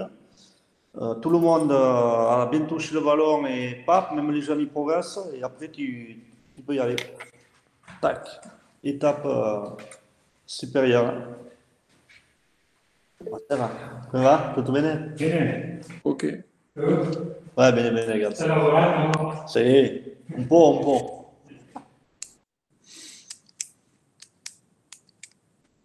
Ok, merci. Merci, Régis. Est-ce que l'un d'entre vous a encore chose à dire, petite question ou c'est bon? Ouais, je voulais juste poser une dernière question, Lilian. Ouais. Et allez, Ballon. je voulais juste savoir, tout à l'heure, on parlait de routine de joueur, on parlait aussi on n'a pas parlé d'autonomie du joueur, la place de l'autonomie dans sa construction, tout simplement. Est-ce qu'au Racing, il y a les joueurs, tout simplement, ils ont des routines, on leur construit des routines, routine passe du neuf, routine au lancer, je sais pas. Ou même pour les plus jeunes, moi je pense surtout pour la formation ou autre. Est-ce que c'est important? Ouais. Ta routine, c'est comme ta carte d'identité. Tu sais qui tu es. Ouais. Ta routine, c'est ton carnet de route qui va te faire progresser. Donc, dans ta routine, tu as marqué La routine, tu l'as fait toi et ton entraîneur. Ouais. C'est un truc qui est, voilà, vous respirez le même air et on va ensemble pour améliorer ça, pour aller chercher peut-être ça. C'est un guide, la routine, qui te rassure, qui te donne confiance et qui te sent que tu progresses. Ok. Parce que moi, je regardais par exemple un entraînement de foot ou autre, je les vois tous, ils ont tous 5 minutes avec un ballon, chacun un ballon, et ils sont plutôt un peu libres. C'est-à-dire qu'ils ont leur ballon et ils font tous chacun leur petite partie pour entrer dans l'entraînement. Et au rugby, j'ai l'impression qu'on voit très peu ça. Ouais, c'est vrai. C'est vrai. Dans le skills, tu as 3 étapes. Je vais dire avant. Skills et drills. Le joueur avec le ballon. Donc, c'est ce que tu dis. Ce que font les footeux, poup, les jongles, tac. Ça, c'est le joueur avec le ballon. Après, tu as le joueur, ballon et coéquipier. C'est ce que font les footeux quand ils font leur putain de taureau. Ouais. Où ils font 33 milliards de taureaux, là. Ils ont fait une carrière, ils ont fait 33 milliards de fois, ils sont tout le temps contents. Et le troisième, où ils font les oppositions. Nous, on travaille joueur et ballon, coéquipier et adversaire. Ça, c'est une séance de skills. Ok. Joueur ballon et coéquipier. Hop. Là, je ne parle pas de situation qu'on fait avant l'entraînement. Là, c'est quand tu fais une séance de skills spécifique. Exemple, ce que font les 3/4 et les avant le mardi ou le jeudi. Avec le ballon, dextérité. J'apprends le manier. Ballon et coéquipier, c'est des circuits de passe. Et après, avec de l'eau. Ok. On va directement dans la situation.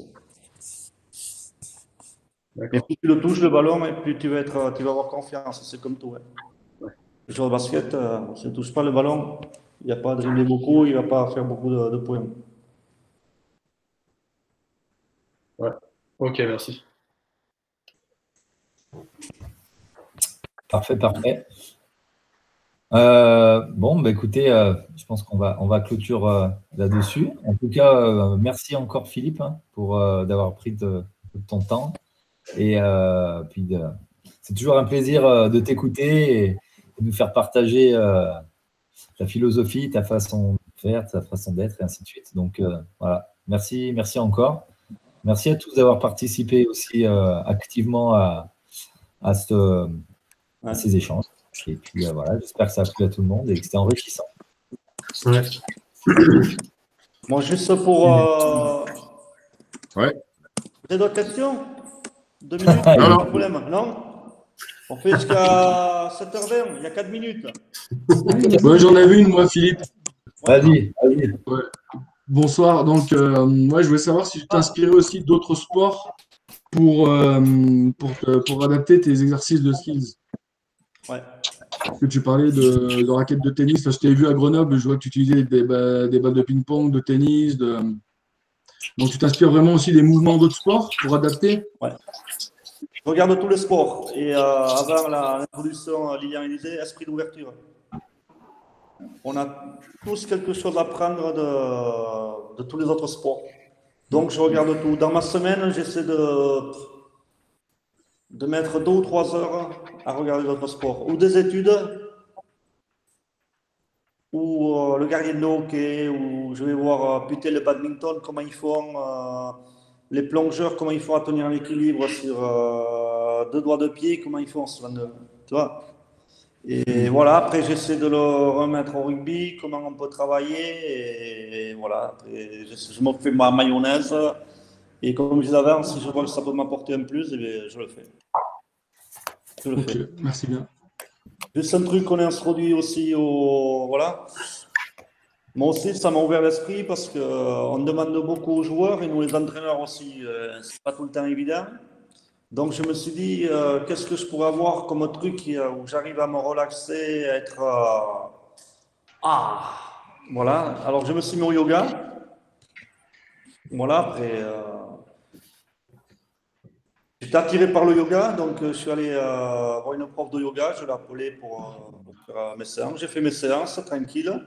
J'en ai parlé à des joueurs, parce que les joueurs de haut niveau, ils sont souvent fermés. Focus.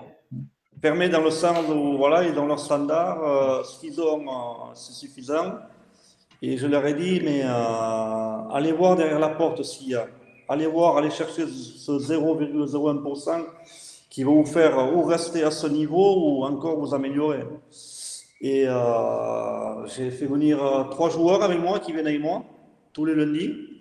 Et voilà, ils se trouvent hyper bien, ça leur change la vie. Et voilà, donc essayez vous aussi. Et souvent, avant de faire essayer les joueurs, vivez-le vous. Déjà, vous avez un bon feedback et après, si ça peut apporter aux joueurs, n'hésitez pas. Et le yoga, c'est un très bon compromis. On est plus élastique, on apprend à respirer, un truc tout con. On croit savoir respirer, on ne sait même pas respirer.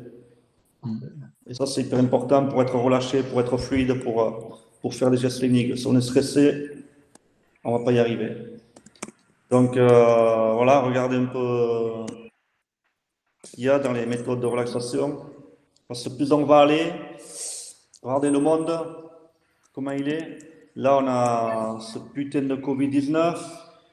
Dans 2 ans, on aura peut-être une merde d'ouragan, une vague qui va faire 23 mètres, qui va nous péter Biarritz et compagnie. Donc, on va vivre tout le temps dans le stress. Et le stress de la vie quotidienne, le stress de notre sport, passion. Vous avez vu que c'est cette pandémie, les emplois, les budgets, donc il y en a qui vont le payer. Et c'est con à dire, mais ça va être comme ça. Donc, voilà, essayer de trouver des moyens pour anticiper, pour le prendre d'une autre manière. Au lieu de le subir, essayer de se dire, c'est la vie et j'ai d'autres armes pour rebondir, dans un sens ou dans l'autre. Et on n'entraîne pas beaucoup la tête.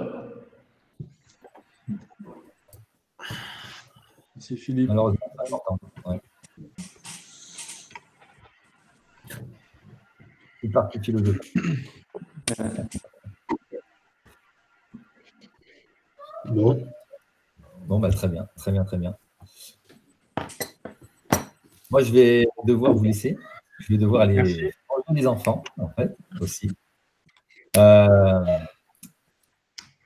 Philippe, je t'ai envoyé le petit mail avec ce que tu m'as demandé. Ah oui, la première photo là, que tu avais fait là. Ouais, tu as fait. Ouais. Tu m'as... Ouais. Je vais regarder. Ouais, parfait. Ouais, si tu peux me le faire pour. Ouais, parfait. Attends. T'as pas ton micro, Lilian? Ouais. Lilian n'a pas de micro. Ouais, non, des fois, il se coupe. Non, pour dire que je t'ai envoyé ce que tu m'as demandé, la photo. D'accord, parfait. Ouais, voilà. Tu me diras si ça te va, si c'est ce que tu voulais, et puis voilà. Encore une fois, merci. Nickel. Et moi, je vous remercie. C'était un super moment. Voilà. On continue. Merci à toi. Bonne chance à vous tous. Tenez dur. Et juste un truc, j'ai ouvert un blog, philippedoucy.com, et je fais des articles, comment choisir le capitaine, voilà, qu'est-ce qu'il faut dire à la mi-temps. Et demain, j'ai fait un article pour savoir est-ce qu'il faut sortir l'Italie, destination, oui ou non. Je donne mon avis parce que ça fait 20 ans que je suis en Italie. J'ai entraîné l'équipe nationale, les moins 18, moins 19, je connais bien le problème. Et s'ils peuvent s'améliorer, oui ou non. Voilà. Il y a des vidéos aussi, et voilà. Merci à vous. Hein. Merci. Merci à toi. On se met en contact. Buonasera, Philippe. Merci. Ciao les gars. Merci. Et la banane. Grazie. Tanto. Ciao. Ciao. Merci à toi, Philippe. Ciao. Ciao. Ciao a tutti. Alors.